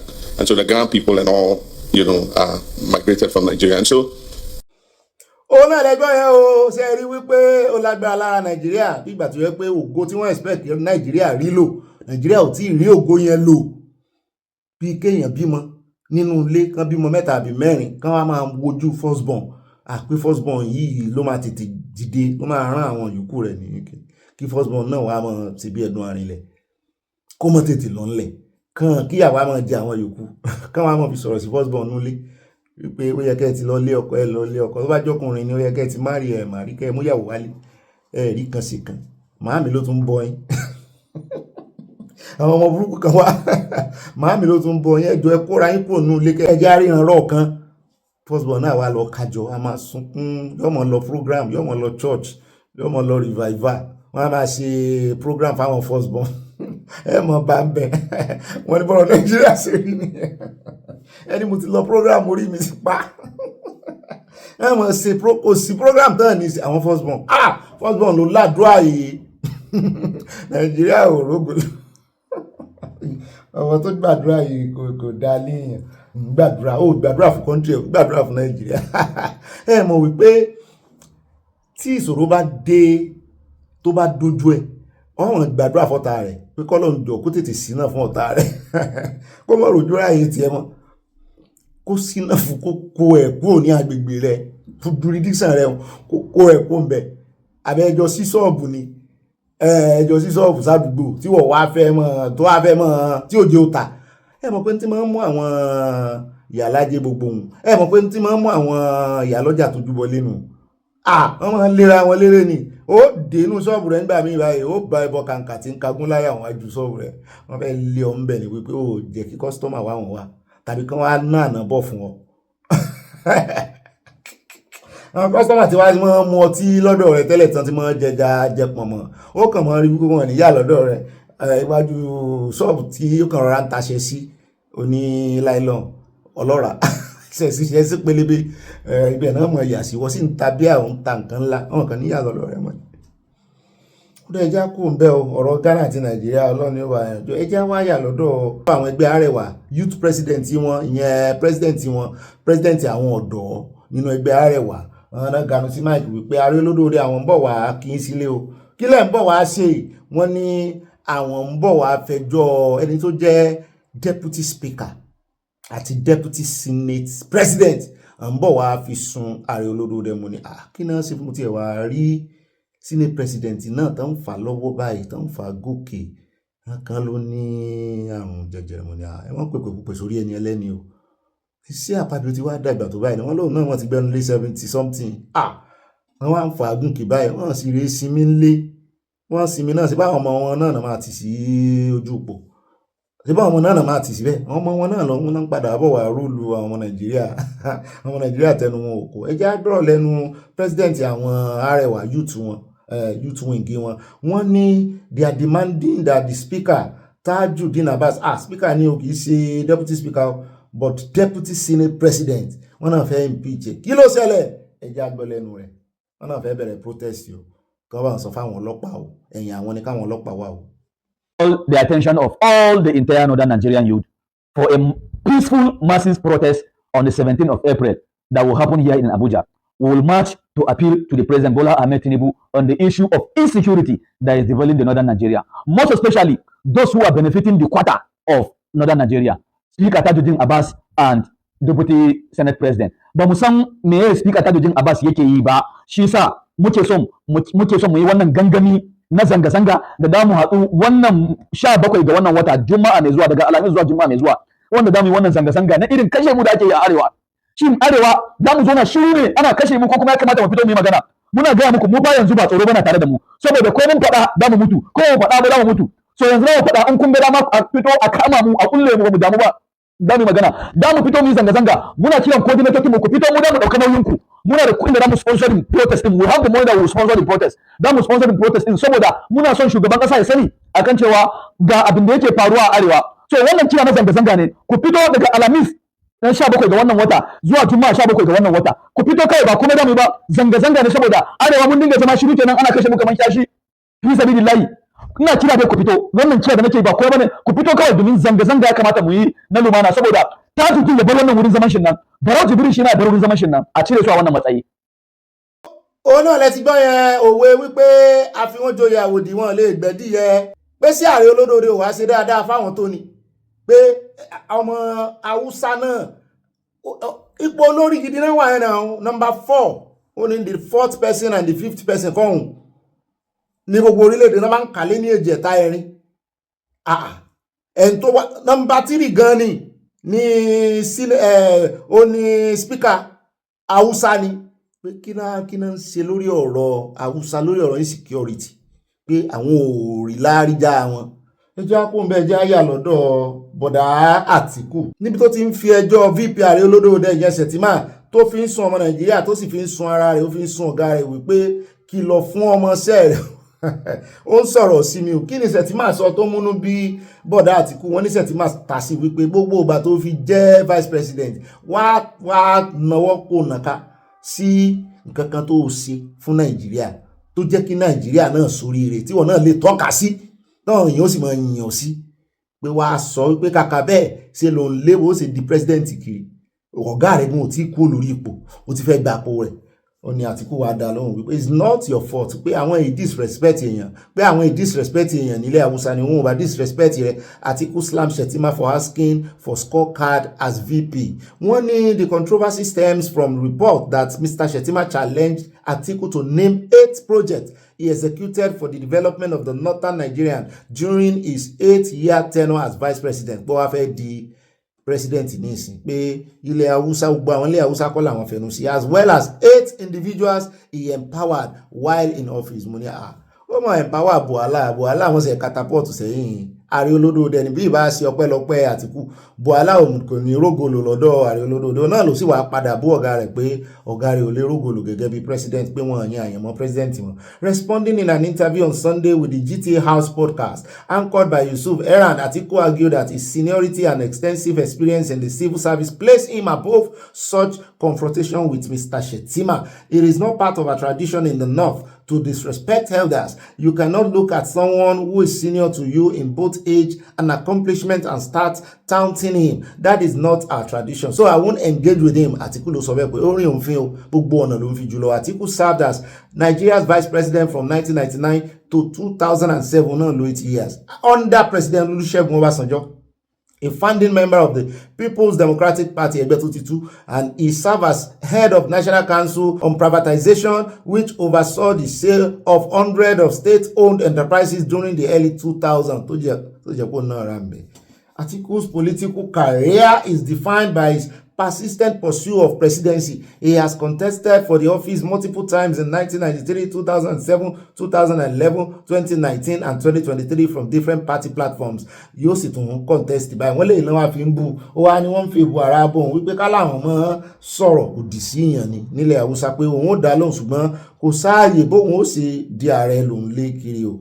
Mo ní ọ̀dà ẹ mọ̀ tanra yín bẹ́ẹ̀ látún ti wá gbọ́ wípé ní chata wọn ní jurisdiction rẹ̀ ní Adamawa nínú ẹgbẹ́ tó ṣe catapult sí tẹ́ bá ka yẹ ẹgbẹ́ tó ti wọ̀ nítorí pé ó fẹ́ di president kò ló ń ka o. Wọ́n ní ibẹ̀ ní faction chairman state chairman nínú ẹgbẹ́ ADC ibẹ̀ náà ti wá ní àwọn ti suspend yẹ o. Kí lẹ rí lọ́wọ́ tẹ́ fi garu ọwọ́ ó ní ká fóun lọ́rọ̀ sọ ẹ bá ń tẹ̀sí ẹjá bẹ́ẹ̀ lẹ́nu ẹ̀.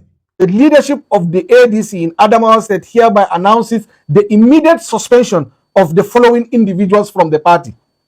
1. Alhaji Atiku Abubakar, Waziri Adamawa. Engineer David Baba Lawal, Vice Chairman Northeast. Barrister Sadiq Ibrahim Dasin, Transition Committee Chairman. Those individuals are suspended for their roles in fostering disunity, creating parallel structure, undermining law authority, and disregarding subsiding court order. This action is taken in the best interest of the party to restore order, protect its dignity, and reaffirm our commitment to democratic values. They can't take it serious. It doesn't have any local, it doesn't have any power to do that. It doesn't have it. In fact, he did not resign from APC when he even joined ADC, when I picked him as my deputy. I was the one that sworn him as my deputy. So how can you come overnight and say he suspend a person that he's the leader of this party in the whole country, in person of His Excellency former Vice President Alhaji Atiku Abubakar, come out is saying that he suspended Atiku. He doesn't have that local standard. He doesn't have it. That statement of suspension does not hold water because for a person of the standing of the former Vice President of the Federal Republic of Nigeria, Alhaji Atiku Abubakar, or for the person of the standing of the former Secretary to the Government of the Federation, Engineer Babachir David Lawal, and for the person of the standing of the former Speaker of Adamawa State House of Assembly and former member of House of Reps, Sadiq Ibrahim Dasin, you can't just wake up one day and say you are suspending them in a press conference. The process of suspension is that your unit, ward have to suspend you, and then it can be ratified by the local government and also by the state, and then the zonal office and up to the national. That is the process. So it is illegitimate. It does not stand. It does not hold water. Babacha lawa ẹni tó sọ̀rọ̀ yẹn amugbóni ta ló mọ̀kòló rẹ̀ lọ́yọ̀ ta mọ̀ rí ta mẹyẹ tó sú wípé ó ti mugbóni. Only suspension of Atiku by Adamawa ADC faction is a product of igbomimu bó ti mugboyo. Ó dá ẹ káàbọ̀ padà já wá lọ sí jurisdiction security gangan nítorí mi ò fẹ́ ká pẹ́ nú ìròyìn tòní. Ẹ já wá ẹjá kọ́kọ́ yà ní ọ̀dọ̀ ìkan lára àwọn stakeholder ní Ngoshe níbi tó ti ń sọ wípé Nigeria's military should take the aggression to the Boko Haram. Pé ẹ mọ̀ dúró dè wọ́n mọ́ kán wá máa attack yín, take it to them. Ẹ mọ ibi tó yẹ kẹ́ wá wọn sí. Ẹ bá ń tẹ̀sí ẹjá dúró lẹ́nu ẹ̀ mi ò mọ̀ táwọn náà dúró dè o. Move from repelling to attack. I think if that's what it is, because this has been the frame that they have been repelled. But now I think we should now take the aggression to them. And then see how. When you say we should take the aggression to them, where can we find them? Where will the government find them? Where are they residing? Do we know where they are specifically? I think every layman will tell you that these people are not angels. They are not angels. Nobody will tell you that these people are coming from the Cameroons. They are coming from the Niger Republic. As my distinguished senator said, Ngoshe is a town made up of about 20,000 people, households, surrounded by about 15 other towns. Apart from that 15 other towns, Ngoshe was the only town established. The remaining other towns surrounding Ngoshe are under the strong occupation of Boko Haram, since there is no presence of Nigerian citizens living there. So if they mount an operation, they move to those places easily back. So they are still within Nigeria. And Nigerian army are capable. Ṣé iná wa ti gbọ́n tí arákùnrin sọ báyìí wípé Ngoshe ló fi ṣe example wípé kì í ṣe ìlú kan nítorí wípé ó ní àwọn ìlú míì tó tó bí ìlú 15 ní surrounding ẹ̀ tí ò sì sí ẹyẹ ń bẹ̀ tó jọ ọmọ Nàìjíríà tó sì já àwọn wèrè ìlú wà ń bẹ̀. Kí ló dé náà sí kọ̀kọ́ kán lọ level rẹ̀ bí Ọbásanjọ́ ṣe level òdì. Ó rẹ̀ káàbọ̀ padà lẹ́sẹsẹ láwọn àmọ́ mú ẹja wá ya ọ̀dọ̀ Senator Ndume níbi tó ti sọ wípé òun wòye òun ronú lórí rẹ̀ òun ò lè sùn òun ò lè wo lórí ọ̀rọ̀ insecurity torí tán bá ní lára àwọn ìpínlẹ̀ tán fara rọ́ wàhálà ìjù pé ìpínlẹ̀ Borno ní pòun tiẹ̀ kí gómìnà àwọn ó gbìyànjú mo tiẹ̀ láìkì ọ̀rọ̀ tó sọ wípé ẹ mọ̀bùlé iṣẹ́ ológun lọ́tẹ̀ yìí. Àṣé àwọn wèrè tó ti ń plan attack míì lánàá wọ́n tún pa colonel mi. Ó mà ṣe o. Ẹ jẹ́ àgbọ̀rọ̀ lẹ́nu Ndume àti style àti plan tó ní tó fẹ́ sọ fún federal government bóyá yóò sọ níta gbangba bóyá kò sì ní sọ bóyá yóò kàn fomi wọ́n lẹ̀ ní nínú ọ̀rọ̀ rẹ̀. Ó ní tíjọba bá fẹ́ kókò já lórí insecurity ó ní 6 months péré ti tó. Ẹ bá ń tẹ̀sí ẹja gbọ́lẹ̀ lọ. I always believe that if the president and the government, the federal government of Nigeria is serious about this, we can end this thing in 6 months.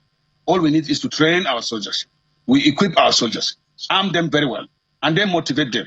Even today, when I went there, I saw our soldiers in Pulka. Pulka has been overrun. As it is now, Pulka, they have a front, FOB they call it, forward operation base, but with no equipment, enough equipment, no, their morale is down. I mean, they don't have even the number. Senator, just a moment. You see a mass abduction, up to 400 people, civilians, reportedly abducted in one operation without interception. How is that? How could that happen? Where are they keeping them? Where exactly could they have been? Do you have any intelligence to that effect? I said I'm not sharing intelligence with you because that will create a problem for me. But all I know is that the area, call it Goza, is a densely populated. You can see, you are showing it. This is the camp I went to deal. These are the section of the women. We separated as you can see, we have separated the women from the men. These are the people that ran away from Ngoshe to Pulka. They are now like this, in taking refuge in Pulka. But when we tell people like that, they think that we don't have population on ground. We have. When they went and attacked Ngoshe, and everybody ran away, they were trying to abduct almost all of Ngoshe or take over Ngoshe. That was when the Air Force came in and fired. We lost more female girls and casualties again. We had a serious collateral damage. But these ones that you see are the people that were able to escape to Pulka on foot that night. We have some capable hands already on ground.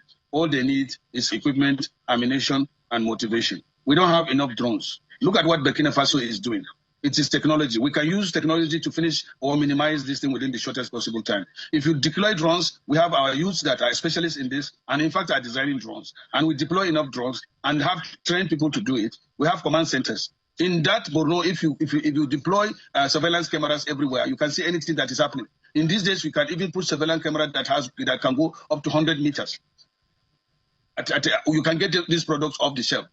Once they know, or once we can escalate our military assets in Borno and everywhere, that will go a long way to reduce our problem. Our governor, for example, is willing, and you cannot imagine the amount of money that I know the Borno state government is putting into security because, and I always encourage him and say, look, the purpose of government is security and welfare of its citizens. So don't worry about this thing. Concentrate on securing Borno. If it were not because of the efforts of Professor Babagana Zulum in complementing the efforts of our military in Borno State, you can quote me on that. Borno State would have gone down again.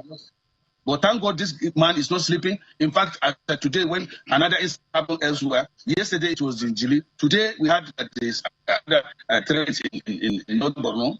I am just coming from. So he's not. We are working to address this matter. If everybody is doing that, and we prioritize it over any other thing, which is what Section 1423 has said, that the government is security and welfare of its citizens. And now, with this escalated situation, people are trying to find excuses. Ọ̀nà rẹ̀ ti bá yẹn o, ó níròyìn kan tá a mú mọ́ Obi ibi tó bí ti ń sọ̀rọ̀ wípé tó ń bá di president ń tó máa ṣe ń lé Haúsá pé kò sẹ́ni tó ṣe irú ẹ̀yìn ni kí ló jẹ́ kò sí nǹkan tuntun lábẹ́ ọ̀run ẹgbẹ́ kí ni kò sí ohun tuntun lábẹ́ ọ̀run mọ́ èwo ni ó ṣe báyìí mo ní Obi náà fẹ́ sẹ̀ lára ẹ̀ sí ilẹ̀ Haúsá ni wọ́n mọ̀ sọ̀rọ̀ sí o Bùràjídì ò ti tọ́jú sọ̀rọ̀ sí o ẹ jẹ́ àkọ́kọ́ gbọ́ lẹ́nu ẹ̀ka tó gbọ́ ti Bùràjídì ò ti tọ́jú ẹ bá ń tẹ̀sí ẹ jẹ́ àgbọ̀ lẹ́nu Peter Obi nítorí lóun fẹ́ ṣe fáwọn Haúsá torí ó ti gbà pé tóun bá ti win nílẹ̀ Haúsá tóun sì win ní some appreciable amount nílẹ̀ Ìgbò kékeré ní ti Yorùbá ẹgbọ́n ṣe yóò rí irú ìbò torí lẹ́kùn lọ́jọ́ sí mọ́ ẹni yóò rí àwọn èèyàn sí láìkí ẹ̀ ń bẹ́ Gbádébọ̀ ó gbìyànjú fún ódà ẹ bá ń tẹ̀sí ẹjọ́ àgbọ̀ lẹ́nu ẹ̀ bá padà dé ká wá yà lọ́dọ̀ Bùràjídì ò ti tọ́jú wọ́n fún jẹ́ wọ́n náà mọ antecedent yẹn. But I can tell you, Charles, you can take it in this studio, nobody will build or do what I intend to do in the North. I'll change the North. Our greatest assets is in the north. Tell us more. Our greatest assets as a country is in the north. The vast uncultivated land is our future. We can make more money as a country from agriculture than we make from oil. And that we have to start doing immediately. If we want to secure the north today, we need to start investing in those critical areas, agriculture, start pulling people out of poverty, investing in education, investing in health. And that we can do. I've seen this country after country that I've been able to study. Just I have taken time, if I can say it, more than any other person contesting, to visit different countries to see firsthand what they're doing. And I could see it in the north. I could see that future. I could feel it. Yeah. But obviously you can't do any of that without, first of all, securing the That's north. it. That's what I'm saying. Of course, it is, when you talk about securing the north, it's just like securing all over Nigeria. When it comes to issue of security, Charles, we've reached a stage where we have to be very, very decisive. No longer issue of negotiation or anything. Charles, I had what I can call disturbing insecurity when I became the governor of Anambra State. It got to a stage that I had to come here and tell President Obasanjo, Mr. President, this is what I want to do. And you must allow me to do it. You can go and ask retired General Enenche. He was commander of the army unit then in Anambra State. Late John Haruna and late Commissioner Bello, I can call names, go and ask them what happened. And you could see it, that the then IG, Abubakar, came and said, for 5 years, we've not had issue of major robbery or kidnapping in Anambra State. I'm not saying it will not go away. No. But you can decisively deal with it. And there's so many ways to deal with it. Because the insecurity we are suffering today was not just something that started with God. It started with the erosion of governance, erosion of values, erosion of, abandoning the youth, and no education, trust, social trust, everything. These are the things that over the years, what you're seeing as cumulative effect of leadership failure over the years that brought us to this. So what you need to do is to be decisive and then start long-term process of ensuring that you build trust, you bring governance, justice, people are punished if they do the wrong thing. You start building while you're pursuing. No nation will lose about 10 of its senior officers. I will not declare war. Charles, I'll declare war. òun náà lẹ́tí gbọ́ tí òbí sọ ó sọ̀rọ̀ tó pàṣẹ wọn kó sáàyè tá a ti lò ní nítorí táìmù sí rárá táwọn èèyàn wá ń bí náà ni wípé ó ní one time ló fẹ́ ṣe ọdún mẹ́rin péré pé ṣé láàárín ọdún mẹ́rin náà ló ti mọ build a long time relationship pé kò sí ní tó ṣe build tó jẹ́ long ní àárín 4 years mo ní ẹ fi ilẹ̀ òun ló mọ bí ó ṣe ṣe ẹ fi ilẹ̀ o ó lè lo kánàkó ó lè lo àfẹ́ẹ̀rí.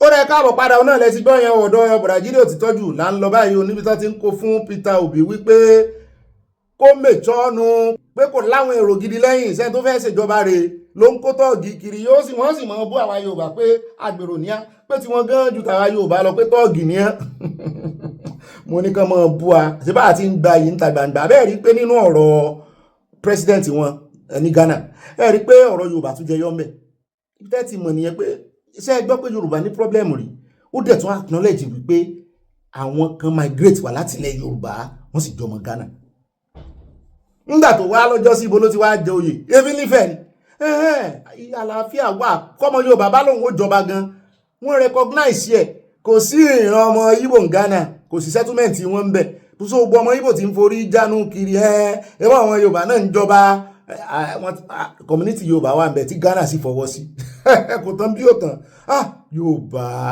Ọlọ́run gbà fún wa ní gbogbo orílẹ̀-èdè àwa amẹ́ni tó kẹran mẹ́rọ ẹjá gbọ́rọ̀ lẹ́nu Bùràjídé Òtítọ́jú bàbá pàdé ká wá lọ sórí ọ̀rọ̀ insecurity. Bike Dabiri and the obedience had been having a ding-dong for some time. Whatever she posts, they will go and abuse her and all that. So some of these people think that they are the only ones who can abuse people. They abuse you believing that because you are a big person, you will not bother to answer. They say all kinds of, there's nobody that they don't take up. There's nobody that they don't abuse.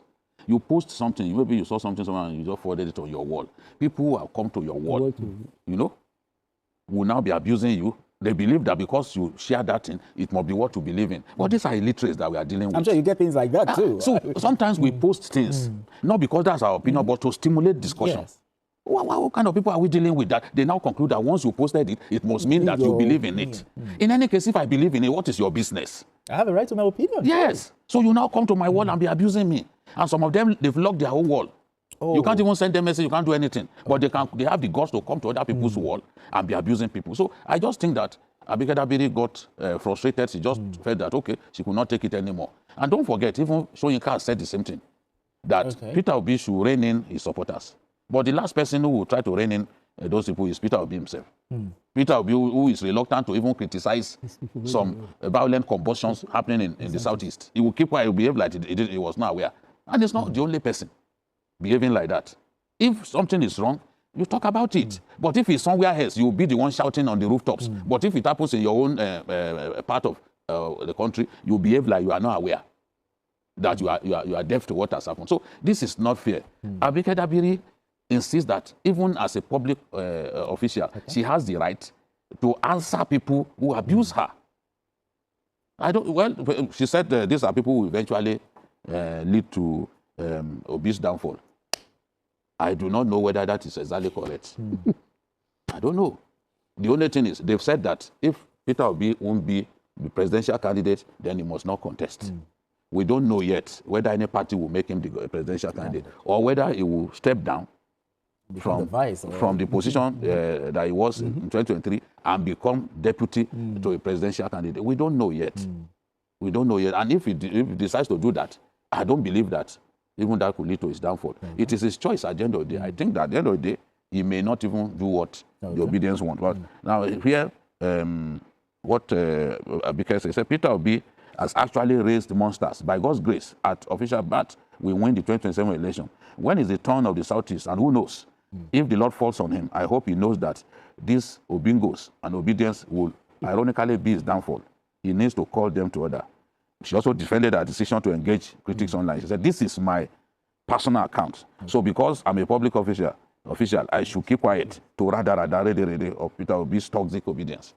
So as I've said, even now you will see Sowore at every opportunity is abusing Peter Obi. It's because of the obedience. Because the moment you say something, even if you criticize him genuinely, because you can actually criticize people even with the fear of God, they will start abusing you. They think that they are the only people who can abuse people. So this is the thing. People have the right to defend themselves if you abuse them on social media. But looking at this, to what extent should Peter Obi be held responsible for the behavior of his supporters? Well, it's unfortunate that I'm about to say this, but there's a saying that, show me your friends, and I will tell you who you are. Perhaps his reluctance is based on the fact that he shared some of the things, their sentiments his supporters are doing. Because if you are a leader and you are unable to call your supporters to order, it is either they are a mob, because mob has no sense of reasoning. They just act the way they want, or that you share their view and their opinion. You're just only using them as a megaphone for what you want to do. So I think Peter Obi is more or less a reflection of the people who are following him. It is as simple as that. It's a reflection of those who are following him. If he cannot talk, all notable Nigerians, when you share anything, they will abuse you, including respectable, even colleagues. Colleagues, they have no training. Even elder statesmen, they will abuse them. The moment you do anything against them, they will abuse you. Even their governor Solido of Anambra State, if any of the Southeast governors should say anything against Peter Obi, these people will come out and abuse. And if you do our research very well, 90% of them has no voters card.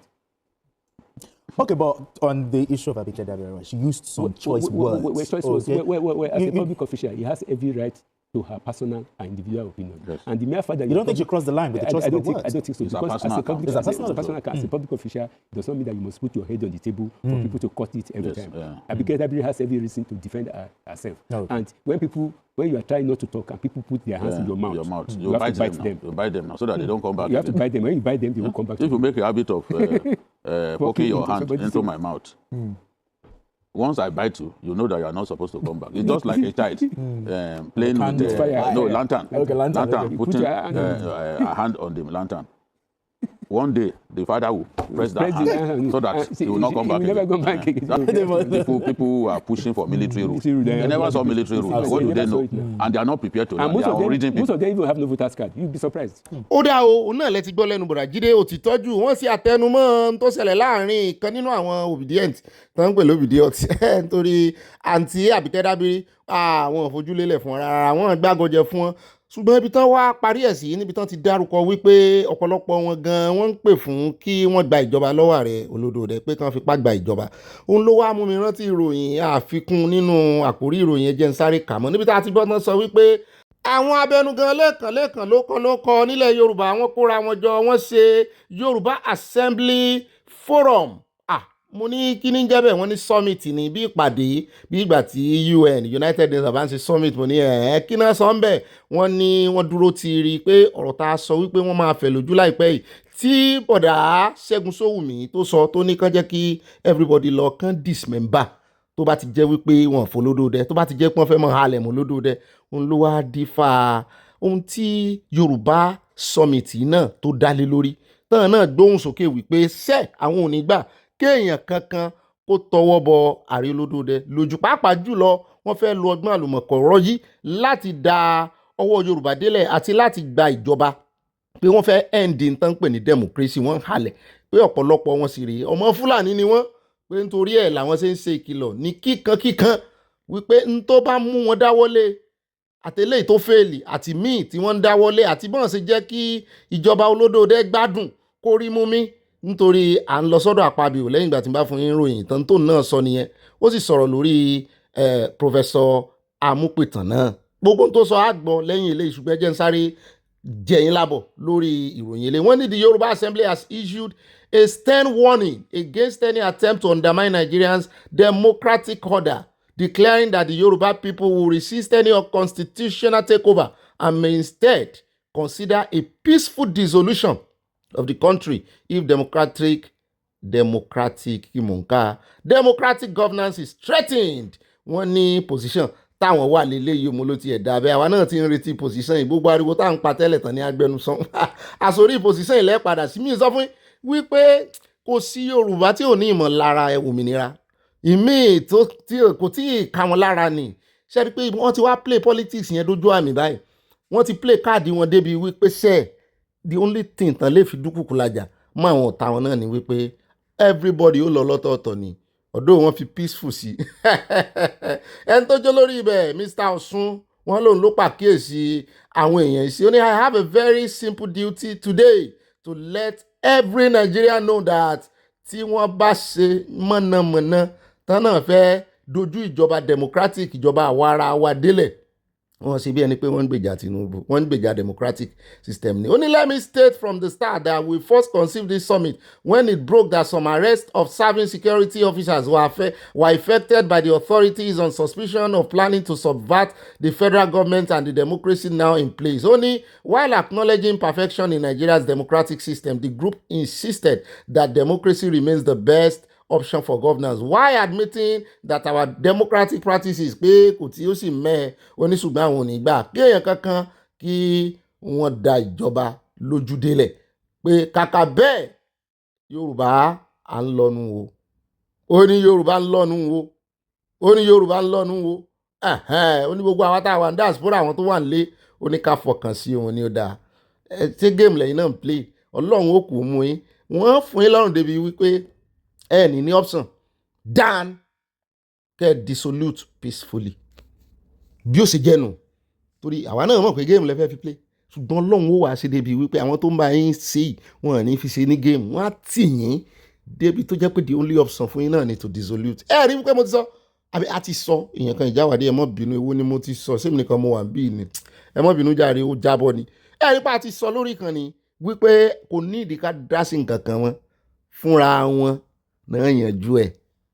Aya ló wá ń yí mi lẹ́ẹ̀kan náà wípé ọ̀gá mi bo làwọn ẹgbẹ́ Yorùbá ìwà ìbò ní Yorùbá Summit Yorùbá Forum wà látijọ́ ìta ti ń pariwo òmìnira tọ́sẹ̀ wá dìgbà dìbò ní ìsìn tọ́sẹ̀ wà ń pariwo ìgbà tí ọ̀rọ̀ ìgan kọ́kọ́ ṣẹlẹ̀ àgbọ̀n kankan tọ́ sọ pé wọ́n fẹ́ gbàjọba lọ́wọ́ Olódòdẹ ìbò náà wà ìbò náà fòun sí mo ní àyà wo kò sí tó kà wá nípa àyẹn bí kò ṣe kò ní táìmù jàkọ́lé léyìí o táìmù ká mọ́ tún kojú ara wa kọ́re o bí kò ṣe wípé bá jẹ́ pé táìmù tó lóun fẹ́ ṣe rè àtàwọn tó fẹ́ lò nìyẹn Ọlọ́run múṣẹ́ rọrùn fáwa ni torí ẹ̀ àdúrà wa tá a máa ń gbà wípé Olúwa mọ̀ fún wa ṣe bá wa ṣe ó kàn dàbí ẹni pé Olúwa ti ń fún wa ṣe látijọ́ ìtẹ́lẹ̀ ó ti mú olé a lọ́wọ́ lẹ́yìn ìgbà tó ti parẹ́ pé ká máa ṣe ó ń fún wa ṣe ṣùgbọ́n báyìí Olúwa ti ní àárẹ̀ ìjókòó káre ìsinmi àti yọ̀lẹ́ sọ́lọ́run lọ́rùn pé òun ó bá wa ṣe àdúrà yẹn ti yọ àyà ní ọ̀gá mi ẹ ti gbọ́n jù ọlọ́lọ́ ni.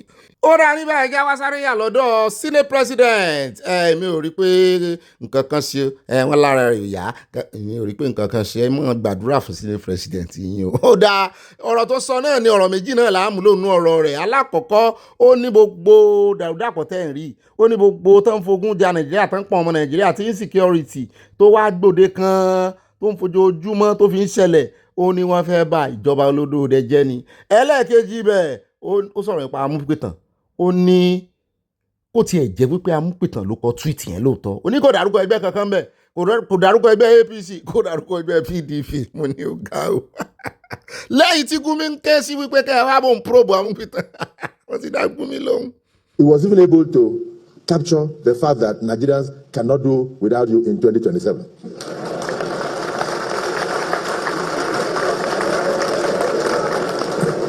And without saying a word, the executive chairman of NRS was able to say why there is total confusion in all other political parties across the country.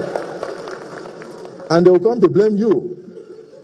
If you were not that good, if your vision was not very clear, from day one you said that's, what do you call it, fuel subsidy is gone on your first swearing in, and people carry their hands on their heads. I said, does this man know what he's talking? Entrenched corruption. That Nigeria was spending almost 90% to 93% of every revenue in fuel subsidy. You can't build something on nothing and expect it to stand. There was no money for infrastructure. Nigeria will go and budget 80 to 85% on debt servicing, remaining only 15%, and they expect miracle that government should come and build things like this. You have changed all that.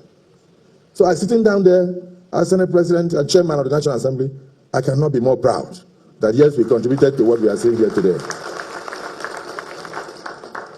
You are seeing insecurity today. It's even increasing because the election is coming. As soon as the election is over, watch out. The first 2 weeks, you will not hear any single bomb blast. Because people are sponsoring it to distract you. They don't know what else to do. They say this man is too good in many areas. If the governors are attracted to him because he's taking very good care of the states. He came in with less than 18 governors. Today he has almost 32 governors under his fold, out of 36. So where do we belong? How do you win election when you don't have the structure? And said, okay, let us attack the people going to do the election. And they brought out a tweet where they said the chairman of INEC said victory is sure. But he didn't say victory is sure for APC. He did not say victory is sure for PDP. He just said victory is sure. And the man said that it's manipulated. Nobody wants to hear. But for me, whether I manipulated or not, he said victory is sure. He was not chairman of INEC. He was just a mere lecturer. Anybody can support anybody who wishes to. But when you are on a seat, you have to think of all the entire country and all the populace. And that's what you are doing. I want to just let you know, that it's not only in the area of revenue and taxation that you are doing well. The infrastructure in the FCT is not handled by APC. It is handled by the national chairman of a faction,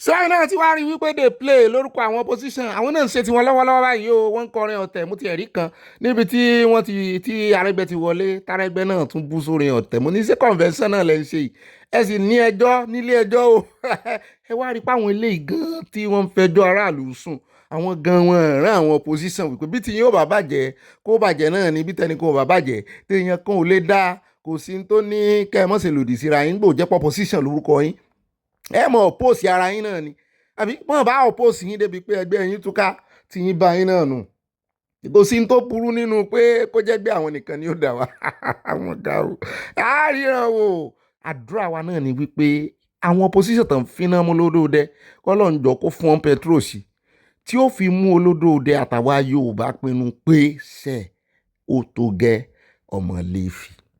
ó dá káàbọ̀ padà àyàbá ní ọ̀rọ̀ yẹn torí ó yẹ kí n ti mẹ́nu létí Minister of Defence òun láwàá fi kógojá lórí ètò lónìí àyà ló fẹ́ sọ̀rọ̀ lórí ti Pétúmọ́dù ń táwọn Pétúmọ́dù náà fẹ́ ṣe fídíò rẹ̀ wà tán náà fẹ́ ṣe fún Adeleke Oníjó tí ò bá ti declare orí àpèrè yẹn vacant láàrin ọjọ́ méje ǹjẹ́ kó ti fẹ́ pé ọjọ́ méje gan tán ṣe ìkéde yẹn à ń bọ̀ ń bẹ̀ lónìí ó dẹ̀ já wáyà ní inú ìròyìn táwọn fi káàdì gbogbo ìròyìn ńlẹ̀ lónìí ká tó wá lọ bá àyà nínú abala ẹ̀ńbáráì ẹjá yà lọ́dọ̀ mínísítà Christopher níbi tó ti ń já mọ̀ wípé sẹ́ ẹnikẹ́ni èèyàn kí èèyàn táwọn bá ká mọ́ ọ̀dọ̀ àwọn agbésùmọ̀mí táwọn ká mọ́ tẹ́ǹtì wọ́n ní táwọn bá fi ojú agbésùmọ̀mí táwọn bá fi ojú wọn hàn léèmọ̀ wọ́n lòun làwọn ò fi ojú ẹnítọ̀ náà hàn léèmọ̀ àwọn ò fẹ́ gbé excuse o kàn káwọn máa rìn jà gbogbo àwọn tó bá wà lọ́jà abẹ kàn tètè palẹ̀mọ̀ kàn mọ́ lọ́lé táwọn bá ká wọn mọ́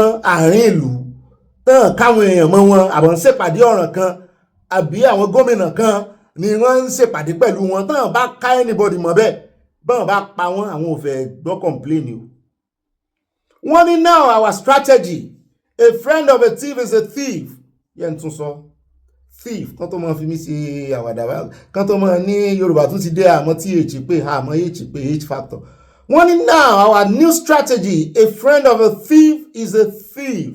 Anybody who is doing any trading or providing any support to them, we will find you together and we will deal with you and we will deal with you like bandits, like terrorists. Èbó mi lè sọ kọlùkì kọlọpẹ àwọn ògbébùn bí o. One Minister of Defence, General C.G. Musa, retired, stated this following his visit to Governor Ubasani Adisa Kashim Ibrahim House, Kaduna, prior to the Kaduna State Expanded Security Council meeting. Mo ti ẹ̀gbọ́n tán sọ pé ààrẹ olódòdó pé gbogbo àwọn chief security gan wọ́n pé gbogbo wọn sí meeting wọn àmọ́ bóyá Minister of Defence wà níbẹ̀. Àyáwá ní òun rántí orin Saheed Òṣùpá mo ní máa fi Alhaji sí Alhaji Saheed Òṣùpá King of Music mo ní bò náà ṣe kọ́ tó sọ pé ikú tó pẹ́ lẹ́dìyẹ só yẹ kó padà wá pé léwúrẹ́ ikú tó pẹ́ lẹ́dìyẹ só yẹ kó pé léwúrẹ́ àmọ́ mo ti rántí ìtàn gidi ni bàbá eléwúrẹ́ àti bàbá ẹlẹ́dìyẹ àti ìyàwó ọ̀ràn ṣùgbọ́n lọ́wọ́ yìí wọ́n ní ikú tó pẹ́ lẹ́dìyẹ ni ó pe léwúrẹ́ o ẹni tí àwọn bá ká mọ́ ọ̀dọ̀ agbésùmọ̀mí ikú tó bá pa agbésùmọ̀mí náà ni ó pa àwọn iye kan wọn. Mo ní ẹ sáàmù bá mi sọ́gun mi kó tó wọnú oko kó wọnú ojú tiwọn kó lóun fẹ́ lọ ṣe negotiation ọ̀ràn ìgbà ẹni kẹ́ ẹ tó carry out strike yìí o ẹ bá ń tẹ̀sí ẹjẹ́ àgbọ̀rọ̀ lẹ́nu wọn. We want to assure them that we will not let anything harm anybody in Kaduna State. All those areas that we have those camps and all those bandits and all these terrorists that are doing that, for us, charity begins at home. If we're able to achieve all over the nation and Kaduna is not safe, then we have not achieved. And so for me, it's a rallying call that we must put in every effort. I have also demanded from the service chiefs on ground that they cannot be here and we have bandits running all around and kidnapping people unnecessarily. Whoever their sponsors are, whoever their supporters are, they should know. And I want to mention what happened recently at Jili, to tell them that now our new strategy is anybody, a friend of a thief is a thief. I've said that severally. Anybody that is doing any trading, any support to them, we find you together with them. We're going to deal with you like the bandit, like the terrorists. So people should know, if you don't want to be harmed, please avoid where those terrorists are and don't give them any support. Ó náà lẹ ti gbọ́ yẹn o wọn kà lóòrò sọ o wọ́n sọ straight forward ni àwọn ò fẹ́ rí anybody in relationship with agbésùmọ̀mí kankan mọ́ wọ́n ní àwọn fẹ́ treat wọn gẹ́gẹ́ bí adẹ́tẹ̀ pé inú igbó la adẹ́tẹ̀ ń gbé inú igbó yẹn làwọn fẹ́ mọ́ ká wọn mọ́ bá wá ṣèèṣì rí àwọn èèyàn lọ́dọ̀ mo ní that is a very serious ìbò mo tún lè lò severe approach wọ́n fi send signal sí wọn ni kẹ́rù pé lè máa fi àwọn èèyàn cover ẹ lè máa fi wọ́n shield wọn ní fẹ́ yan àdólóró láàrin ọjà torí wọ́n ti mọ̀ pé innocent wà ń bẹ ẹ wá ń yan fandafanda bí ọmọ onílẹ̀ àwọn yẹn sì sọ wọ́n ní àárí wọn tán kì í ṣe gbogbo àwọn aráàlú ọjà ní ẹ̀hàn pa ṣùgbọ́n casualty wà lóòótọ́ lára àwọn ọ̀nù ọjà ṣùgbọ́n kí làwọn náà ń bá ọjà wo lè ń tà fún wọn ọjà tán ti close kálílẹ̀ tán tiẹ̀ tí close ní ìsìn tán fi gbòjú wọnú ọjà pé tán bá bí àwọn dáa wọ́n ṣe wá nájà ń gbòòrò tó wá jẹ́ wípé ọjà tí wọ́n ti close pé ẹ mọ́ débí ìmọ̀ ànájà ń bí ìmọ̀ kẹ́ẹ̀gbàbọ̀ mi lọ nájà yín ẹ̀sìn mọ̀ wípé támáàkì wọn ò jìnnà síbẹ̀ ọ̀dọ̀ yín náà ti wá ń ra oríṣiríṣi gbogbo lọ́jístíìkì tí wọ́n bá fi lè kọ́ tiẹ̀ mo ló tiẹ̀ ti da signal ńlá ni kì í ṣe àwọn agbésùnmọ̀ nìkan náà send signal sí àwọn ń gbàbọ̀dì náà wọ́n send signal sí wọn wọ́n send bàbá signal ní inú mi dùn gan ṣùgbọ́n gbogbo àwọn tó wà lákàtà àwọn ẹjọ́ ẹ bá wa gbà wọ́n lẹ̀ o ẹ lọ ya bá wọn nínú ibi tán wà ẹ lọ yaba wọn bẹ̀ ṣáàgbọ̀n tí bàbá yẹn sọ ẹ lọ yaba wọn bẹ̀ kíní náà sì ti fún yín pé ẹ lè win ẹ rèé pàṣẹ pàdé Ndume ti sọ pé ẹ lè win in 6 months kí lẹ wá ń wò ẹ wọ́n jẹ́ kán fi ẹ̀mí àwọn ọmọ ológun wa ṣòfò mọ́ o ó tó gẹ́ ọmọ lè fi àníri jù báyìí lọ ibà funfun lẹ́yìn ń su ibà rátàtàtàtàtàtà tábà ti fèdè fọ́ devil go run away wọn ò fẹ́ sọ pé èso àṣà torí onílẹ̀ lẹ́sù nílẹ̀ Yorùbá ṣùgbọ́n devil ó dáa kí ni yí English Ògún ẹ wọ́n pé ẹ mọ́ sọ wípé God of Iron kí ni English orúkọ Ògún ní English kí lorúkọ Ọya ní English kí lorúkọ Ṣàngó ẹ mọ́ mi ò fẹ́ gbọ́ God of Thunder ẹ mọ́ lo God of Thunder kí lorúkọ Ṣàngó ní English Ṣàngó ọ̀dà ìṣùlẹ̀ wá rí orúkọ fún ní English ẹ̀ ń pè ní Sátánì àbí Sátánì yàtọ̀ Sátánì ẹni bí tó wá láti ọ̀run kò sí ní ẹgbẹ́ àwọn Ògún Ọya Èṣù kò sí lẹ́gbẹ́ wọn o ẹjá sọ tọrọ fúnra wa wọn ò fẹ́ kẹ́ mọ́ gba àgbànú àdúrà ni o tẹ́ẹ̀rẹ́ fẹjọ́ Èṣù sun Ọlọ́run ẹlọ́lọ́run understand pé Sátánì lẹ̀ ń bá wí ọ̀dà àwọn kan tí ẹ̀mọ́ bá mi lágiri pé gbẹ́nu ẹ̀sán jáde sóníṣẹ̀ṣẹ̀ ni wọ́n ní Èṣù lè sùn jẹ́ Èṣù ní Sátánì ẹ̀yin oníṣẹ̀ṣẹ̀ ẹ̀yin náà ẹ wá convince wọn ẹ̀yin lẹ níṣẹ́ yẹn ẹ̀yin ní iṣẹ́ ṣe gan ṣùgbọ́n tèmi tí bá ti fẹ́ gbàdúrà báyìí tí mo fẹ́ fèdè fọ̀ tí mo fẹ́ lé àwọn ẹ̀mí òkùnkùn wọ́n gbé ẹ̀mí ìmọ̀lẹ̀ wọ̀ wọ́n sì sọ wípé Sátánì ni ó bá lé Ọlọ́run ẹ má jẹ́ àgbàdànù àdúrà o ẹ mọ̀ lésù kiri ẹ wà fi Sátánì lẹ̀ nítorí translation tó mẹ́hẹ̀ níbi tó ti ń ṣe ògbùfọ̀ tó ti mẹ́hẹ̀ ọ̀dà rátàtàtàtàtàtà tí má ti fìdí fọ́ devil go run away kí n kúkú lò bẹ́ẹ̀ kí wá ní devil tá a bá ní kì í ṣèṣù wọ́n bí mi níbi bọ̀dá àyà wípé tẹ́ ẹ bá ní kì í ṣèṣù ní Satan àti devil kí ni devil lédè Yorùbá mo ní devilish Sátánì ńkọ́ Sátánì ńkọ́ mo ní Sátánì àbọ̀ rí pé tọ́yà àwọn mùsùlùmí bá fẹ́ rè é ṣe kìíní hajj wọn aláwọn fẹ́ rè é sọ̀kòlù àṣetánì wọn sọ pé àwọn fẹ́ rè é sọ̀kòlù èṣù àṣetánì ni wọ́n pè fún wa o so Sátánì ni Sátánì ń jẹ́ a lè Yorùbá láìsí ẹ̀ torí ẹ̀ láti ní àṣetánì Sátánì ni Satan Yorùbá Sátánì nìyẹn devil ńkọ́ devil náà ni kìíní mọ́ gbó fi mí lọ́rùn lẹ̀ rátàtàtàtàtàtà a máa pàdé lọ́la ẹja lọ sọ́dọ̀ àyà àwa tún ráàyè o mọ́ mi Táíwò yọ yẹn kò ní yẹlẹ goodbye I see you tomorrow by God's grace God bless you and I love you ẹ bá ń pín kí ìsì pínpín nù o. ẹ̀yin oníròyìn ẹ dákun ẹ gbà wá tí Yọdé Ireyọdé tó bá kọ̀ tí ò jẹ́ kí wọ́n yọ ọba yìí kó tó di ìgbà ìbò ẹ bá sọ fún gómìnà wa o kò ní rí ìbò wa ń pètò tá a bá fẹ́ kí gọ́fúnà Adélékè kó wọlé àmọ́ bá ṣe ṣe o bá a bá sì fẹ́ kó wọlé àmọ́ bá ṣe ṣe o now tí gọ́fúnà ò bá wa di throne Àpètù títí ọ̀sẹ̀ tí ń bọ̀ mi ò ní parọ́ fún yín wọn ò ní rí ìbò wa o a ti fún gọ́fúnà di next week Thursday tí wọn bá di throne ọba Joseph Olúgbénga Olóyèdé gẹ́gẹ́ bí Apètùmọdù of Ìpètùmọdù kí ilé ó ṣòfò bàbá àwọn ọmọ ọba a ti ṣèpàdé a sì ti foríkorí a lọ bá ẹgbẹ́ kejì APC pétọ ẹ̀kọ́ bọ̀wé ẹ búra fún wa ṣẹ́ẹ̀ṣẹ̀ ń tá a fẹ́ tí wọ́n bá ti láwọn ó ṣe ń tá a fẹ́ àmọ́ tinú ilé kan débì kan ni pétọ ẹ má dìbò fàdélékè o Yọdé ló kó bá Délékè o ẹ má dìbò fàdélékè o Yọdé ló kó bá Délékè o bá a ṣe máa káàkiri nu nígbà bá fi rìnrìn ọ̀sẹ̀ kan pẹ̀lú ògo Ọlọ́run ìbò tá a bá dì ẹgbẹ́ alátakò ní ọ̀wọ́lé o ṣùgbọ́n tí gómìnà wa bá ti jẹ́ ẹni tó torí gómìnà ọmọdúàbí ni ó máa ń tẹ́tí sí nǹkan táráàlú bá sọ tí ò bá tẹ́tí sí nǹkan tí Ireyọdé bá ń wí tó bá pè wá nǹkan kan tó bá tiẹ̀ ti lè bá wa yọ Apètùmọdù bàbá lágbára Ọlọ́run ẹ wà láàyè àwa ẹ̀ náà látò máa pé ẹ̀tọ́ ẹ̀yin ọmọ ìlú Ìpètùmọdù gómìnà dáadáa ni o òní ẹja dìbò fún o òní ẹja dìbò fún o ṣùgbọ́n mo tún fi àsìkò yìí sọ fún ìjọba ìpínlẹ̀ Ọ̀ṣun tí gómìnà wa Adélékè bá wọlé tán bá fẹ́ fa èèyàn kalẹ̀ láti jẹ́ aṣojú fún ìpínlẹ̀ Àríwá ká má lórí Yọdé mọ́ àwọn ọmọ ìlú Ìpètùmọdù ti kọ̀yìn sí, alálẹ̀ ìlú Ìpètùmọdù ti kọ̀yìn sí, oṣó ìlú ti kọ̀yìn sí, àjẹ́ ìlú ti kọ̀yìn sí, gbogbo òòṣà ìlú yìí pátápátá torí kọ̀jẹ̀ kan jẹ oúnjẹ tiwọn wọ́n ti kọ̀yìn sí o, àníbò kankan dì fún mọ́.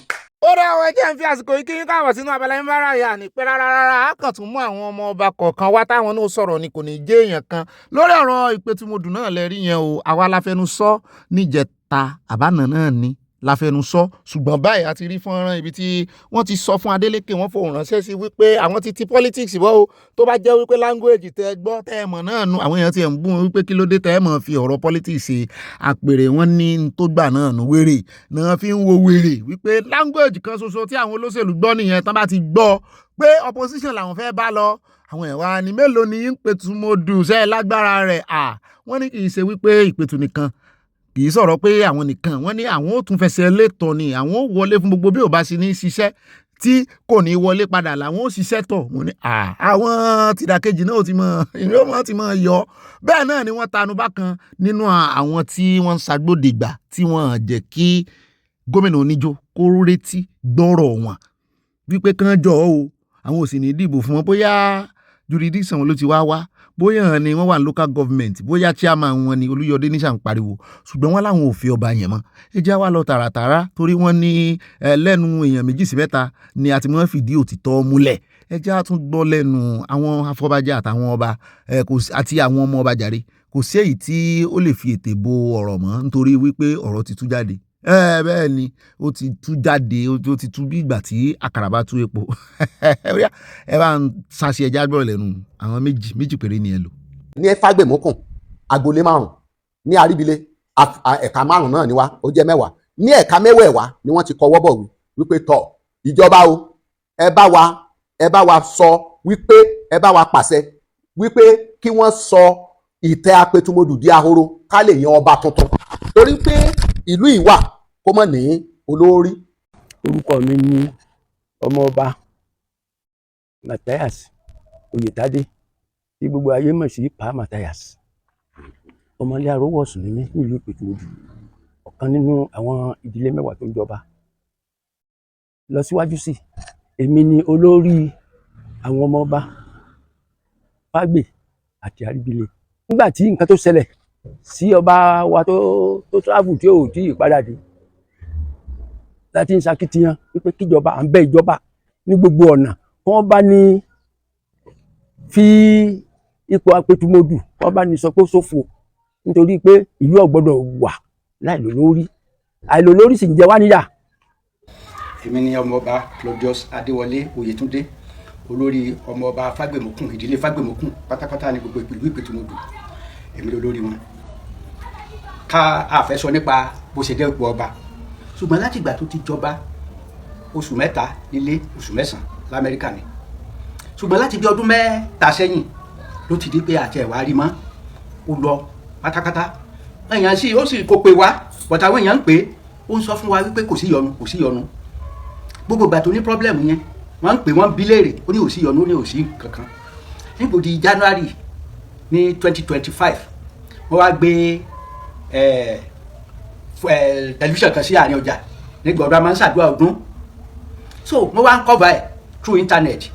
gbogbo ìgbà yẹn ló ọwọ́ rẹ̀ o, kò sẹ́kẹsẹkẹ lọ́wọ́, kò sí nǹkan kan tó ṣe òun o, ṣùgbọ́n àwọn yẹn sọ pé tí ó bá sí nǹkan kan, odidi ọdún kan rèé tó ti wálé sẹ́yìn, wálé kárí ọ, ẹni tá a bá rí lámọ̀ pé kò sí nǹkan kan, ó sáyẹ̀nsì sí pé kò sí nǹkan kan.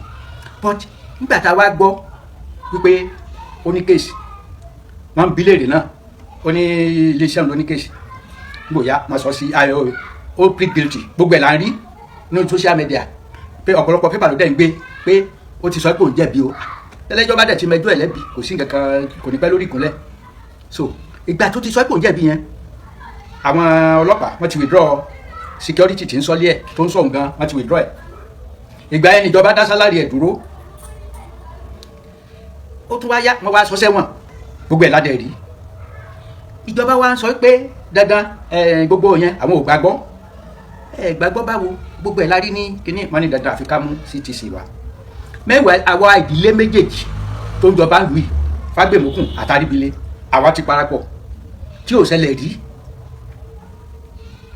àti parapọ̀ àti di ọ̀kan náà láti ní common prayer wípé a fẹ́ kí ìjọba kan declare àpèrè yẹn vacant nígbà ọba ti wà lẹ́wọ̀n kò dẹ̀ sí ní tá a lè ṣe kò dẹ̀ lè ti Amẹ́ríkà máa rùlù wa lẹ́wọ̀n ok àti ẹ̀ tí sọ pa ìjọba ṣùgbọ́n kí nǹkan ó lè tò létòlétò ẹ kọ́kọ́ sọ pé ẹ dá dúró kò yẹ kó jà wà lámọ̀ ìlà gọ́ọ̀mẹ̀ntì lẹ́ẹ̀kan náà ó tó di pé wọ́n ṣe ìjọba yìí nígbà tí débẹ̀ náà sọ pé àwọn ní zero tolerance fún corruption ẹ̀yin gangan ló yẹ kẹ́ ẹ ti fún query tẹ́ bá rí ó yẹ kẹ́ ẹ ti dá dúró kẹ́ ẹ ti interdict ẹ̀ ó yẹ kẹ́ ẹ ti suspend ẹ̀ gbogbo yìí ló yẹ kẹ́ ẹ ti ṣe but nígbà tá a rí pé ẹ̀ ṣe làwa ń béèrè fún bíbèrè tá a dẹ̀ ń béèrè fún náà ẹ̀ tó máa ní ká lọ mú gbá wá ká lọ má wò wá àwa la mọ́rú wa láti àti ṣe àmọ́ gbogbo àwọn tí à ń lọ rí lórí nínú ìjọba tẹ̀dẹ̀ tí ń tẹ̀wọ̀n ṣùgbọ́n àwọn kan wà lù yìí tí wọ́n ń sọ fún wa wípé tọ́ba kan ọba kú ọba kan ò ń jẹ kò sí inú ìtàn pé ọba a lè gbọ́ rí gbọ́ bá jalè o bọ̀tá àti ìgbọ́ pé ọba kan lo ẹ̀wọ̀n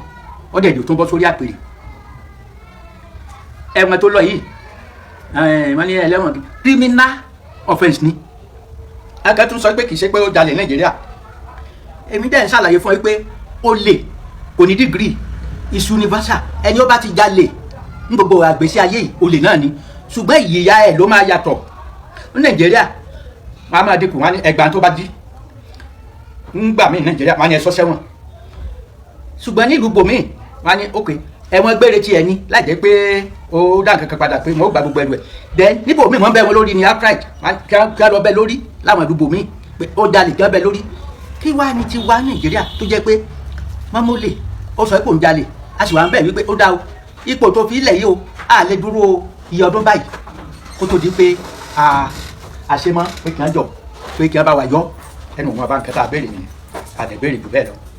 ìjọba wa ń gé wa lége ọmọ wa deputy speaker ó ní òun gangan lòun wá ń di ẹ àdẹ̀bẹ̀ títí wípé ìwọ deputy speaker bẹ́sẹ̀ kú òbí kìíní ẹ má gbàgbé pé ọ̀rọ̀ ìbò ó tún ń bọ̀ bẹ́ẹ̀ ṣe wá rèé tẹ́ wá bẹ̀ wá àforí àfọ̀rùn tá a dìbò fún yín ìbò lẹ tó fẹ́ gbé yìí báwa ṣe tẹ́yìn bá ṣe fún wa àwa náà máa wá ṣe dá oore yìí padà fún yín ẹ̀yin ẹ ṣe tiwa náà á dẹ̀ ṣe tí ṣùgbọ́n láì ṣe tiwa tẹ́ ń sọ wípé ó di ẹ̀yìn ìbò ó di kò sí àmì ìpẹ́ àgànnà ó padà bẹ́ẹ̀ gbogbo àwa tẹ́ rí níbi tó jọ́ ìdílé ọmọba gbogbo ala níyàwó àbímọ tó ọmọ wa náà ti dàgbà tẹ́ tó bòdì o kẹ́ yọ population àwọn yẹn kúrò náà tí ó dìbò fún wọn so à ń fàṣìkò irọ́ ìjọba a béèrè púpọ̀ ẹ bá wa yọ lóye kẹsàn pé àpèrè apẹtùmọdù ó ṣòfò ìyà tó ti ń jẹ wá lórí àìjọba yìí kì í ṣe kékeré nígbà gbogbo lọ́balọ́ba tí a bá pé jọ tí a ń ṣèpàdé